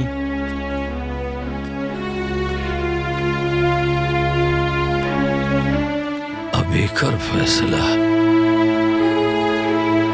अंजलि करिए। अंजलि क्या करी बाबूजी? अंजलि तो भैया के ही बिटिया है ना। पैसा अंजलि के मिले या भैया के मिले, बात तो एक ही बा ना। हमार हिस्सा कैसे मिली? बिल्कुल सही कह रहल बानी चाचा जी। इहे से हम ई फैसला ले ले बानी कि दादाजी के सगरो संपत्ति से ई गांव में स्कूल और हॉस्पिटल के निर्माण करावल जाई, जेकरा से सगरो के कल्याण हुई। राज बाबू जी चाचा, जितना ये सब खेत लौकत बा, ये सब ईश्वर मालिक का है। और वो सागौन और आम का बाग है ना, वो सब ईश्वर मालिक का है। वहाँ से लेके दीवार तक। हाउ देखा, विनोद बाबू के दामाद खेतवैया करे लागल। घर जमाई तो है हवन, खेती बाड़ी कर तरन का। हाँ, सुनले बानी कि अंजलि बबुनी के विनोद बाबू के दामाद से पहले ही से चक्कर रहे। हाँ, तो इस शहर में चलेला। जानता नहीं काका, ये सब खेत बाड़ी ही हमनी के भारत देश के शान है। पूरा दुनिया में एगो भारत ही ऐसा देश बा जहाँ कोनो देश से अनाज ना खरीदल जाला। हमनी के खुद आपन अनाज यहाँ पैदा करेनी, यही से ही देश के किसानन के देश कहल जाला। ये तो है राज बाबू, विज्ञान कितनो तरक्की कैले, बगैर खेती बाड़ी के कौनो देश आगे ना बढ़ सकाला। और शहरी लोग के लगेला कि हमनी के किसान है और बड़ा परेशान है। हमनी के मेहनत से रोटी मिलेला और हम ही हिंदुस्तान है। एकदम सही कहानी। वाह चाचा जी, वैसे बातचीत ही चलत रही कि खाना खाए के भी विचार बा। अरे खाना काहे ले आइलू हो? हम तो घर ही आवत रहनी खाए। हम रउआ खातिर ना, हम तो चाचा जी खातिर खाना लेके आइल बानी। का जरूरत रहले बिटिया? खाना खैला बहुते जरूरी बा चाचा, तब तो इतना मेहनत हुई। यही सब की वजह से मालिक इतना परेशान रहे ना। और तू जोन फैसला कैले बाड़ू, वो एगो लड़की खातिर ये मिसाल बा। हमरा के अकेला के कैला से ना ई कुल संभव ना रहे चाचा जी। उते राज के साथ से सब कुछ संभव हो गईल बा। अंजलि, हम तोहर सिर्फ साथ देले बानी, लेकिन तोहरा जैसन सोच के हर इंसान हो जाए ना तो कौनो माई बाप औलाद ला बोझ ना बनी। हर माँ बाप अपन जीवन खुशहाली से बिताई। ठीक बा बचवा, तू लोग घरे जा, हमके बहुत काम बा। और तू खाना लेके आलू बिटिया, तो हमके भगवान खुश रखे, खूब बढ़िया तू लोग निरोग रहा। हमके बहुत काम बा, हम खा ले, तू लोग घरे जा। ठीक बा चाचा जी। चला घरे चला। ए जी सुनी ना, मौसम कितना सुहाना बा ना। चली हम रवा के गंगा जी घुमा के ले आवतानी। हाँ चली। बहुत तेज बनतिया वो अंजलि, जौन एक तीर से दू शिकार कइल चाहतिया। अरे हम तो कहतानी कि वो सफल भी हो जाई। अरे हुआ ना बैठ के अपन भैया के मुंह देखत रहब। हम कहतानी कि उहे दोनों जना के चाल ह। बस ये अंजलि के ना खाली अपन मोहरा बनीले बा लोग। रउआ ना कुछ करी अपन प्रॉपर्टी में हिस्सा खाती, ना तो जब बैठ के नौकरी भी जाई, अब प्रॉपर्टी में अपन हिस्सा भी। कह तो रहल बानी, का लड़ाई करी? लड़ाई? अरे रउआ सोशल मीडिया न्यूज़पेपर ना देखे नी का? लोग प्रॉपर्टी खातिर बड़ा बड़ा मर्डर कर देवेला। रउआ से तो खाली लड़ाई के बात करतनी, हम तो कहतनी कि बुढ़वा के लकवा मार दो बस। ये कुल का कह रहल बाड़ू तू? ये सुन ली तो सुन ली, हम डराई लगा केहू से। चाचा जी, चाची जी आ जाई ना, खाना लाग गइल बा। सुन ला। चली। हाँ खाई ना। आई बैठी।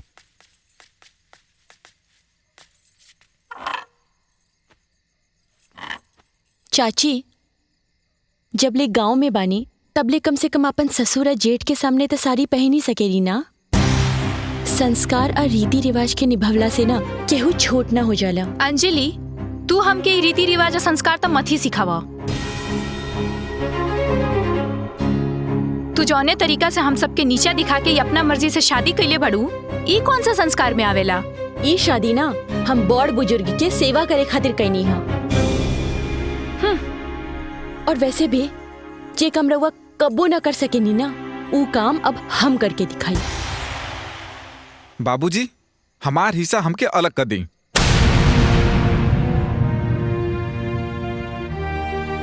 फिर चाहे जैसे चाहे वैसे करी। कैसा हिस्सा? तू लो अपना हिस्सा के अधिकार खो चुकल बाड़ा।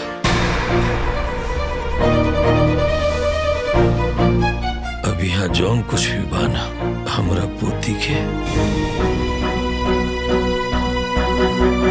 और हमरा दामाद जी के बा।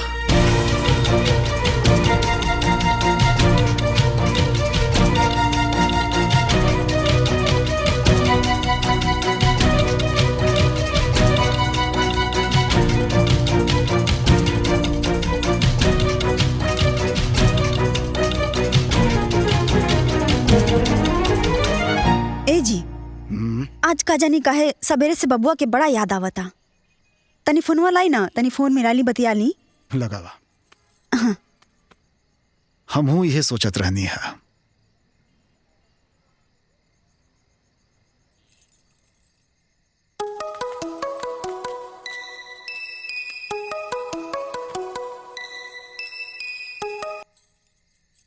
हाँ प्रणाम मम्मी। खुश रहा बाबू, कैसन बड़ा तू? ठीक बानी मम्मी। आप लोग की बहुत याद आवता। आप लोग जहाँ जाना। ए बाबू, कहीं भी बच्चा रहे लेकिन माँ बाप के आशीर्वाद रहेला साथे। एगो बात जानता रहा, तू अंजलि के सपोर्ट करता रहा ना, बहुत पुण्य के काम करता रहा बबुआ। और हमनी के तारा साथे बानी।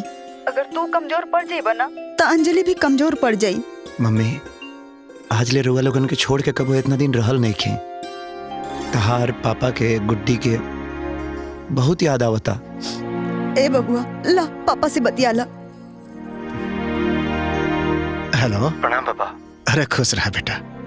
ए बेटा, अरे तू तो बहुत बहादुर बड़ा हो। देखा, कोनो बात के चिंता मत करिहा। अब बहू के पूरा साथ दिया बेटा, और हमने के सारा लोग तोरे साथ बानी जा। अब तू तनको चिंता मत करिहा बेटा। जी पापा। हमनी के याद करता बबुआ। अरे जब हमनी को ओकरा इतना याद करता नहीं तब वो तो याद करते ना होई। राज, तू हमार निजी स्वार्थ के खातिर अपन माँ पापा से दूर हो गईला ना। हम तोहरा साथे बहुते अन्याय कैले बानी। हाँ, अरे ना अंजलि, अपना के छोड़े के दर्द का होला ये आज हमके पता चलल। दादाजी इतना साल अकेले कैसे रहल होखे ना, इस सोच के ही अंदर से बहुत घबराहट फील होता। लेकिन अंजलि, सच में तू अपना ये मिशन में जोड़ के बड़ा एहसान कैलू। Thank you. हमरो जिंदगी तोहरा कुछ कामे आई। हम तोहरा साथे बानी और हमेशा तोहरा साथे रहम। थैंक यू राज। का मनोज, तोरा के हिस्सा चाहिए। एगो बात बतावा, बाबूजी तोरा के पढ़ा लिखा के इतना होनहार बनवलन ई दिन देखे खातिर। हाँ? अरे आजले बाबूजी खातिर तू का कइले बड़ा? अच्छा, हम का कइले बानी? अच्छा ये बतावा, ये घर के तू बड़ बड़ा ना? हाँ, तो तू का कइले बड़े आजले बाबूजी खातिर? हाँ, और बस, और हमरा के कुछ न चाहिए। हमरा के हमारा आधा हिस्सा हमके दे दो। अरे तोहार हिस्सा लेके केहू भाग जाई का? हमरा के तोहरा पे कोनो भरोसा नहीं के। हमरा पे भरोसा नहीं के? ना, तोहरा पे कोनो भरोसा नहीं। जेठ जी, रहुआ अपना बेटी के आगे करके जन खेल खेलता नहीं, रहुआ का लगता? हमनी के समझ में नहीं आवत, सब समझ में आवता। बुर्बक नहीं कीजा हमनी के। ए तू हमसे बात मत करो ऊंची आवाज में। ए छोटकी, हटप जी।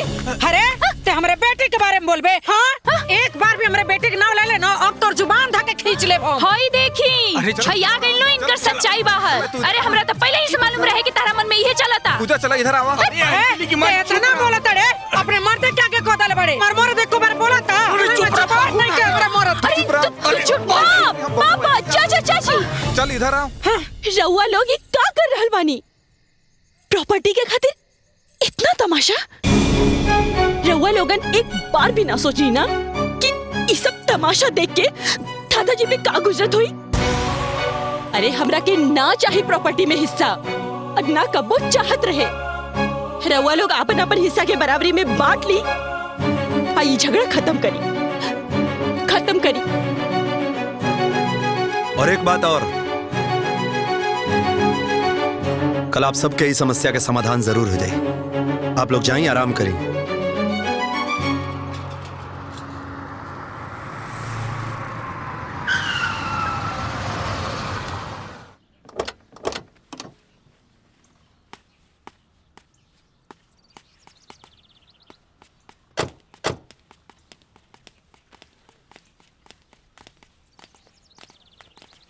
प्रणाम। प्रणाम। प्रणाम पापा।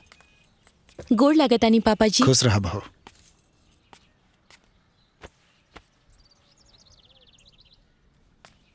विनोद भाई साहब और मनोज भाई साहब, आज हम एहिजा एगो रिश्तेदार बन के ना, एगो व्यापारी बन के आयल बानी। यही से अपना साथे हम अपन वकील के भी लायल बानी, जे कागज पत्तर दुरुस्त कर दी। साथ में अपना मैनेजर के भी लायल बानी, जे पेमेंट वगैरह तुरंत कर दी। तो बताई रहो वालो, का कीमत अगले बानी अपन प्रॉपर्टी के? बाबूजी के सब पता होई कि कितना प्रॉपर्टी कहाँ बा? हाँ, ई सब खेत बाड़ी आ ई जौन कारोबार बा, ई सब के बारे में तो बाबूजी के ही पता बा। हमरा कुछ मालूम नहीं के। चलिए ठीक बा, मैनेजर साहब हमारी सारा प्रॉपर्टी के कीमत निकल ले बाड़न। मैनेजर साहब बताई तो। ठीक सर। सर, सगरो प्रॉपर्टी मिला के कुल 5 करोड़ के संपत्ति बा। देखी, बाप के जिंदा रहते अगर कोनो प्रॉपर्टी के बंटवारा होखेला आ कोई ओकरा साथे ना रहे तो एक हिस्सा ओकर बाप के भी होखेला। ए हिसाब से ए प्रॉपर्टी के 3 हिस्सा होखे के चाहिए।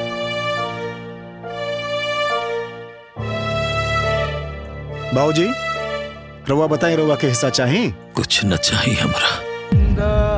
जॉन देवे के बैकनी के दे दी।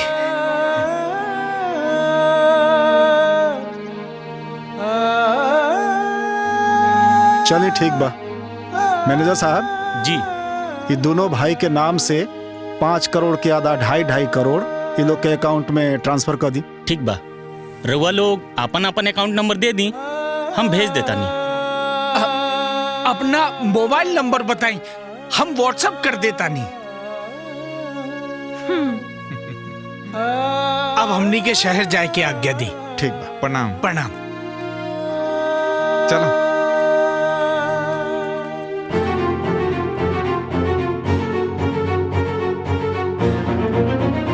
पापा जी रहुआ बैठी, हम खाना लगवा बतानी। रहुआ बैठी जी।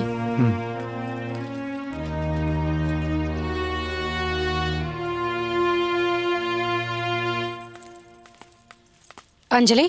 हाँ बेटा जल्दी से तैयार हो जा, चलो अपने घरे पटना चले के बा। रउआ लोगन के शायद हमार शर्त याद नहीं खे, और उस शर्त के अनुसार हम आप इहे घर में रहब, काहे कि अब से इहे हमार नैहर बा और ससुराल भी, और हम इहे रह के नैहर और ससुराल दोनों के फर्ज निभाइब, और साथ ही साथ दादाजी के सेवा भी करब। मतलब तब तो राज भी रही हैं। हाँ चली। चला।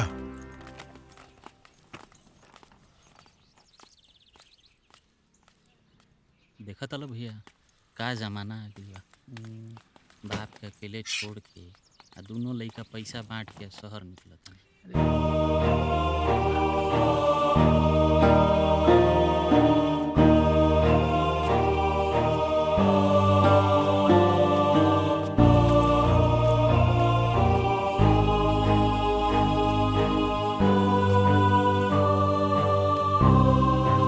चला।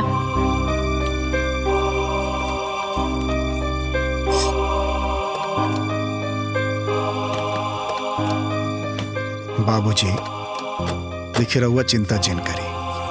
अरे एगो रिश्ता टूटल बा तो एगो बनलो तो बा। हमार राज बेटा और अंजलि बेटी तो है ना, वो रहुआ के एकदम बहुत ख्याल रखी लोग। दादाजी हम तो आपकी छड़ी बनी ना, हम और राज हमेशा आपके साथे रहब। अब घर चली। पापा जी रवो चली, खाना लग गइल बा।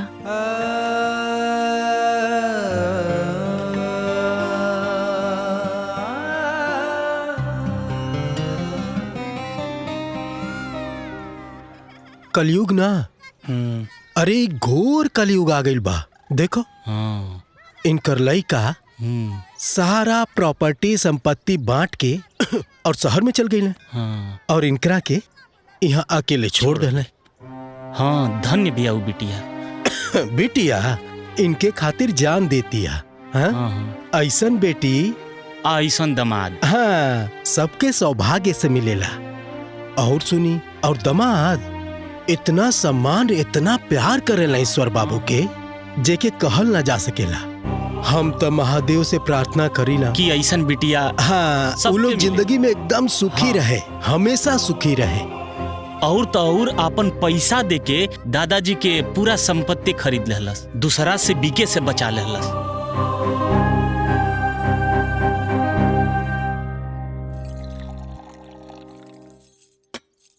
दादाजी खाना खाई ना।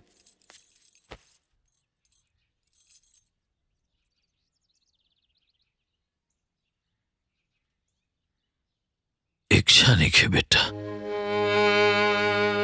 प्लीज दादाजी एक रोटी तो खा ली।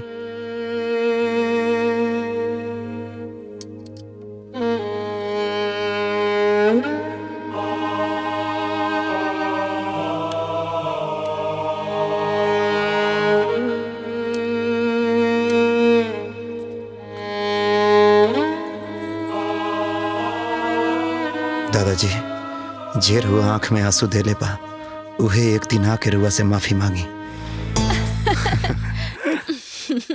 दादाजी रुआ हमरा के अपन बेटा नहीं नहीं समझी, हम रुआ के कब्बो छोड़ के ना जाए। हाँ दादाजी पहले तो रउआ हमनी साथे घर ही चली, यहाँ अब हम दोनों मिलके राउर सेवा करब। रउआ एकदम चिंता मत करी, और चली चल के खाना खा ली। छड़ी लिया चली। ना ना ना ना ना, अब रउआ के छड़ी के का जरूरत बा? काहे से कि राउर छड़ी ते हम बानी। चली। पूजा आज हम बहुत खुश बानी, कहा कि गांव के प्रॉपर्टी के पूरा पैसा मिल गई अब गांव जाके झंझट भी खत्म हो गई। देखा ई कुल हमरे दिमाग के कमाल ह ना तो पूरा प्रॉपर्टी तो हमनी के हाथ से गईले रहे। अरे हाँ भाई, हम तो तोहरे दिमाग से चले नहीं। अच्छा ये बतावा, ये पैसा के आप का कइल जाई? अगर हमरा दिमाग से चलबा तो ई सारा पैसा ना 1 महीना में डबल हो जाई। डबल? वो कैसे? थोड़ा इंतजार करा, अब भी कोई आवे वाला बा। अरे मनोज भाई, सलाम वालेकुम। अब्दुल भाई, बैठा बैठा बैठा। अब्दुल देवर जी के हम ही बुलेले बनी। अच्छा बताई इनका के स्कीम आपन। अरे भौजी, ई गजब के प्लान है। 100 रुपया डाली, 200 रुपया महीना भर के भीतर पाई। 1 महीना में पैसा डबल? अरे भौजी के तो बता दिले बानी, और रउओ के बता देता नहीं। देखा, हमारी स्कीम के नाम है MLM। MLM स्कीम मतलब? एकर नाम बाटे मल्टी लेवल मनी ग्रोथ प्लान। मल्टी लेवल मनी ग्रोथ प्लान? देखी, हम समझ ले बानी, रउओ समझ ली। मैं समझे कि कौन बात बा, ऐसे बढ़िया कौन सा प्लान मिली? हम तो कहा तनी देखी 2.5 करोड़ लगाई आ 1 महीना के अंदर 5 करोड़ पाई। हाँ, हम तो कहा तनी कि भैया के भी बता दिया जा, वो फंड लगा दिया। एकदम बुड़बक के हवा का, ये सब केहू के बतावल जाला, केहू के बतावे की जरूरत नहीं है। तो ठीक बा। अब्दुल भाई बतावा कितना लगावे के बा? कितना लगावल चाहता रह? लगभग 2.5 करोड़। तो 2.5 करोड़ लगावो आ 1 महीना के भीतर 5 करोड़ पावा। ठीक बा, तो हम 2.5 करोड़ दे तनी, तू जल्दी से ओकरा के 5 करोड़ बना दे। अरे रे रे रे रे, एम्मा देरी ना, जल्दी से कराई, जल्दी पाइब हैं। ठीक बा अब्दुल भैया, हम तोहरा के पूरा पैसा ट्रांसफर करवा देता नहीं। हाँ, कराई कराई कराई, जल्दी करा। ठीक बा। ए जी, का सोच रहल बानी? ये है कि पता ना अंजलि गांव में कवन हालत में हुई। सच कहतनी जी, जौन हमर बिटिया रानी न कबो किचन के मुंह ना देखली। वो एजा गाँव में सुबह शाम खाना बनावतिया, कपड़ा लत्ता धोवतिया, झाड़ू पोछा करतिया, पता नहीं कैसे करती हुई। जेकर खातिर बंटवारा भइल और एजा हम जिंदगी भर से कमा रहल बानी, अब उहे साथ नहीं खे, तब का करब? अब ई कमाई के, ई धन दौलत के, ई रुपया पैसा के। रौरे चिंता जन करी, जान तनी हमरा का लागता। हमरा ई लागता न कहीं ससुर जी ओकरा के जादू टोना कुछ करा के ओकर बुधिया हर त नहीं लेले बानी। पता ना भगवान हमके कवन पाप के सजा दे रहल बाड़े। तूहू प्रसाद लेला और उन्हों के दे दा। ठीक बा। और सुना, काल हम कुंडली और दिन तारीख देख के तू लोगन के सब बता दे। ठीक बा। हाँ? कि कब तिलक के डेट रही और कब शादी के। ठीक बा ना? हाँ, काल बता दे तोहरा लोग के। ठीक बा। हाँ, एकदम चिंता मत करो। दादाजी, रुआ के कहाँ कहाँ हम ना खोजनी, चली घरे, बहुत रात हो गई बा। जाइले तो तनी मन के शांति मिल जाला। वो ठीक बा दादाजी, लेकिन अंजलि घरे परेशान होता रही, चली। अच्छा चलता। हाँ हाँ, जाई रहुआ। कितना मान सम्मान करेनी ईश्वर बाबू के दामाद। दामाद कितनो प्यार दुलार कर ले, बेटा ना हो सकेला, आपन अपने होखेला। सुना, एक बात तू लोग अपने दिमाग से निकाल दो कि आपन अपने होला, लेकिन राज बेटवा तो अपना बेटा से भी ज्यादा देखभाल करेला। ऊ ईश्वर बाबू खातिर जिंदगी दे रहल बा। और धन बाऊ अंजलि बिटिया जे अपन घर के बसावे खातिर दिन रात मेहनत करतारी। तहनी के का समझाई, वो दोनों लोग ईश्वर बाबू खातिर का करत बा। चल बेटा। अंजलि, ए अंजलि, अंजलि। हाँ दादाजी, दादाजी रवा कहाँ चल गई रहनी है? यही जा मंदिर पर रहनी है। दादाजी, अब रवा के ना चिंता करे के कौनो जरूरत नहीं खे। अब मंदिर में जाके बैठे के का जरूरत रहे? बेटा, घर परिवार के माया नहीं जात, दादाजी रउआ के उ लोगन के मोह बा आ उ लोगन के खाली माया बा, पैसा के माया। रउआ देखनी ना कैसे अपन अपन हिस्सा लेके चल गईले। भगवान ओ मूर्खन के सद्बुद्धि देस।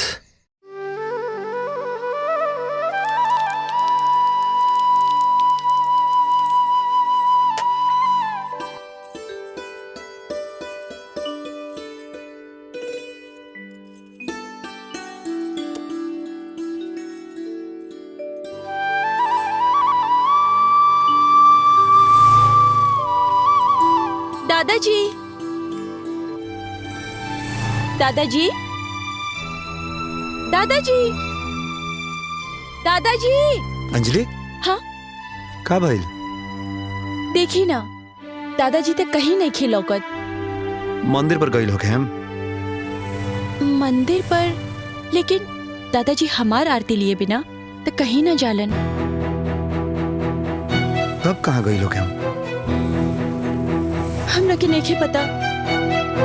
चली दादाजी की का भइल? दादाजी? दादाजी? अरे दादाजी के तो बहुत तेज बुखार बा। का? मनोज, विनोद, मनोज, हे विनोद, मनोज, हे विनोद, कहाँ बड़े बाबू? विनोद,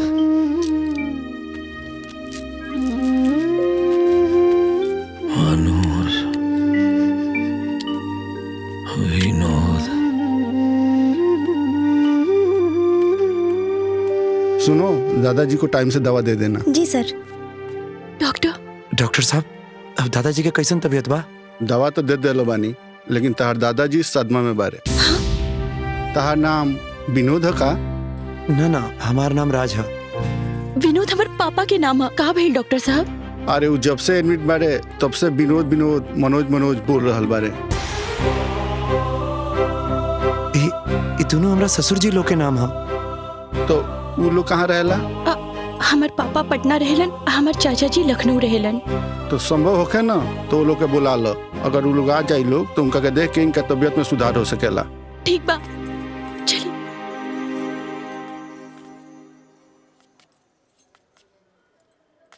मनोज, दादाजी, विनोद, मनोज। अंजलि, तू पापा के फोन करना एक बार।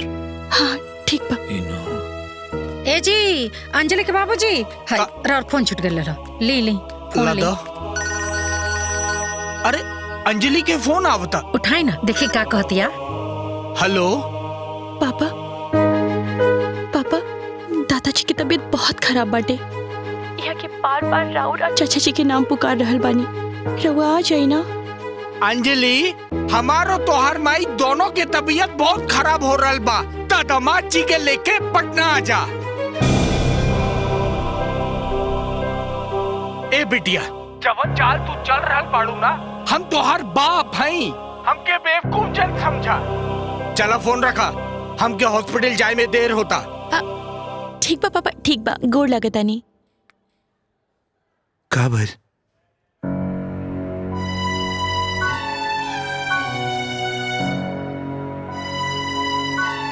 चाचा जी के फोन लगावा। हाँ।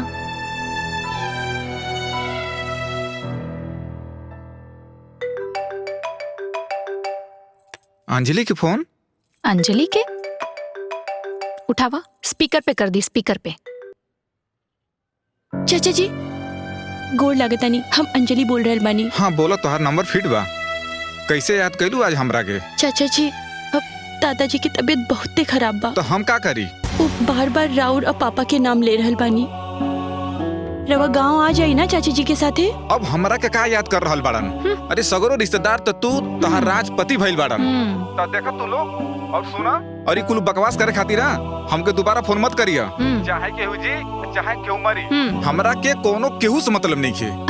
जी चाचा जी गोड़ लागता नहीं।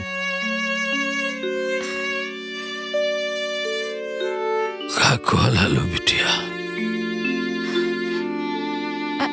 दादाजी उ पापा चाचा जी ना बहुत व्यस्त बाड़न। उ कहल हलो कि फटाफट अपन काम निपटा के जल्दी से रउआ से मिले आ जाई। हाँ दादाजी। हाँ हमनी बानी ना, हम अंजलि आपके सेवा में दादाजी। एक बार तारा चाचा के कपार में घाव लगी रहे, उनका खातिर हम पूरा शहर के अस्पताल छान मरले रानी, और आज हम बेड पर बानी तो वो लोग के फुर्सत देने के।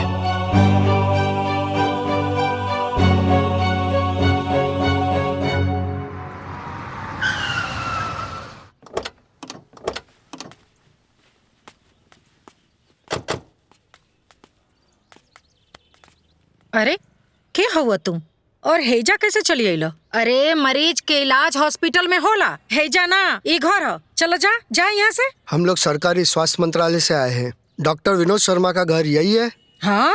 जरा बुलाइए उन्हें, कुछ बात करना है। ए जी, अंजलि के पापा, अरे तनी बाहर आई। का भइल? क्या आप ही हैं डॉक्टर विनोद शर्मा? जी। क्या आपने किसी जय कुमार का ऑपरेशन किया था? जी। आपको पता है ऑपरेशन के बाद उसकी मौत हो गई। देखिए जी, काहे ना कि हम डॉक्टर हैं, ऑपरेशन कईल हमार काम है। उनकर मौत हो गई तो एमे हम का करें? क्या तुमको पता था वो डायबिटीज का पेशेंट था? हाँ। जब तुम्हें पता था कि जय कुमार को डायबिटीज है तो बिना रोकथाम किए तुमने कैसे उसका ऑपरेशन कर दिया? मुझे सब पता है। तुम डॉक्टर लोग ना कुछ पैसे के खातिर मरीज के जीवन के साथ खिलवाड़ करते हो, जिसके चलते उसकी मौत हो गई।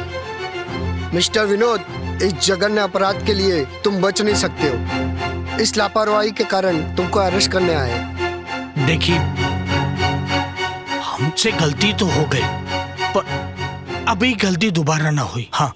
वो किसी का बाप था तो किसी के माथे का सिंदूर था। ऐसा कोई तुम्हारे बाप के साथ करता तो तुम क्या करते? देखिए सर, हमके बचा ली, हम फिर कहता नहीं कि ऐसा गलती दोबारा ना हुई। अब जो गलती हो गई है उसकी सजा तो भुगतनी ही पड़ेगी ना तुम्हें। अरे सर, कोनो दूसरा रास्ता तो होई।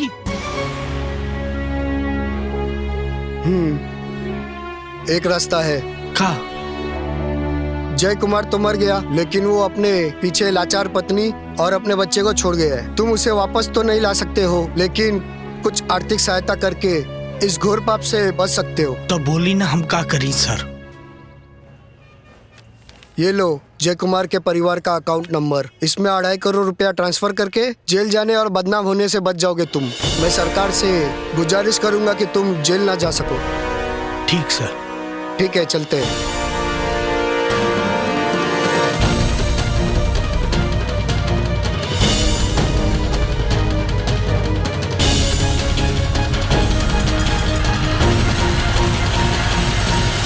विद्या। हाँ। ये अकाउंट नंबर ला और पैसे ट्रांसफर करता। और हाँ, रामपुर चले की तैयारी कर, बाबूजी की तबीयत ठीक नहीं है। हेलो अब्दुल, अरे हमारा 2.5 करोड़ रुपया MLM स्कीम पे लगा दे बड़ा ना। हेलो, रॉन्ग नंबर पे फोन करके हेलो हेलो बोल रहे हो? अरे ये अब्दुल का नंबर है ना? यहाँ कोई अब्दुल अब्दुल नहीं है।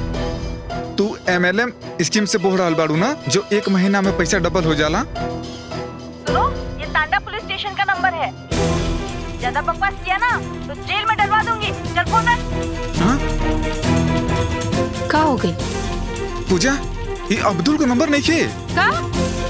अरे अपन कौन और साथी के फोन लगावा? लगाओ तनी। राहुल। हाँ हेलो। ये अब्दुल कहाँ बाड़े राहुल? वो तो अपने पापा के लेके मुंबई गइल बा। ओकर पापा बीमार बड़ा, उनके दवा करावे।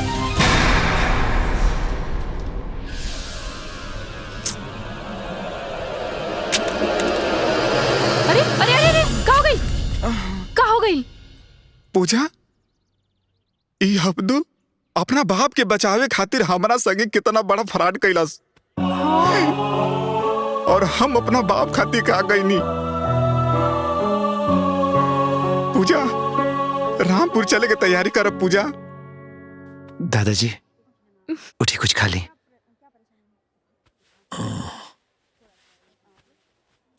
आराम से।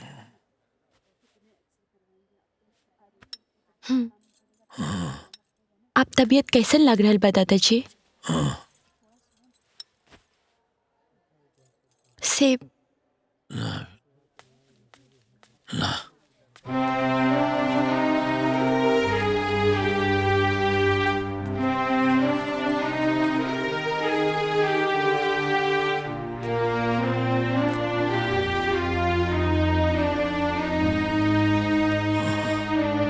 बाबूजी, हमनी के गलती माफी के लायक तो नहीं थे, लेकिन हमनी के माफ कर दी।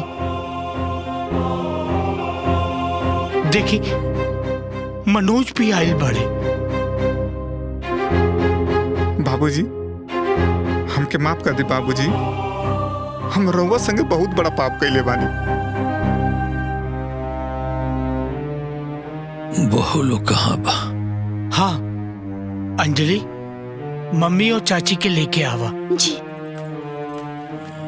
आराम से।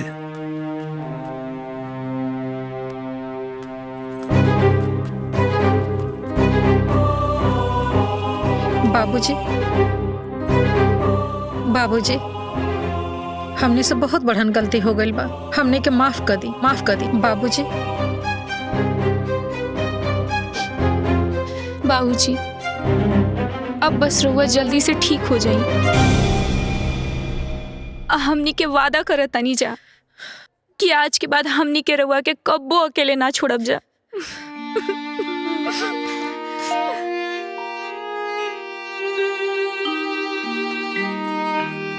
दादाजी, आपके इंजेक्शन की टाइम हो गई बा, लगवा ली। अभी कर जरूरत नहीं के। हमार पूरा परिवार हमरा वापस मिल गइल बा। अब हम ठीक हो गइल बानी। ले जा। ठीक बा। दादाजी। बाबूजी, हमार बिटिया हमके जिंदगी के असली पाठ पढ़ा दिलस। और आज तू अंजलि के साथ देख के बहुत बड़ा उपकार कैले बड़ा हमनी पे। लड़का बहुत सेवा के लिए बड़स। अब हम ठीक हो गए बानी। हमरा के घरे ले चलो। चलिए बाबूजी। जी चलिए। चलिए। आई आई। संभाल चलिए बाबूजी, चलिए।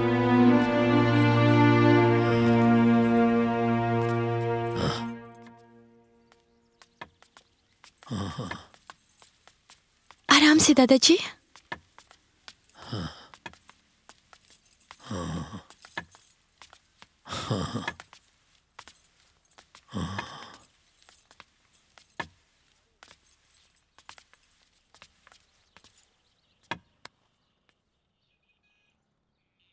देखा तारू, आज तार पूरा परिवार एक हो गए।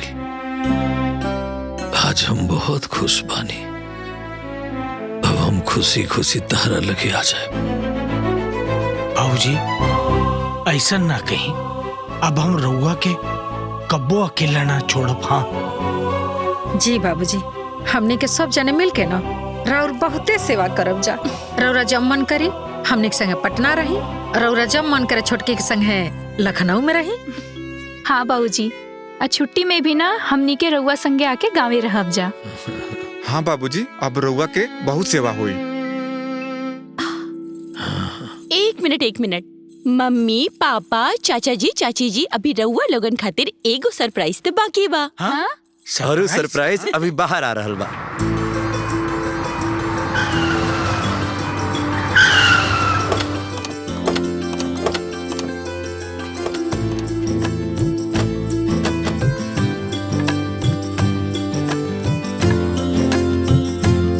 बाबूजी प्रणाम।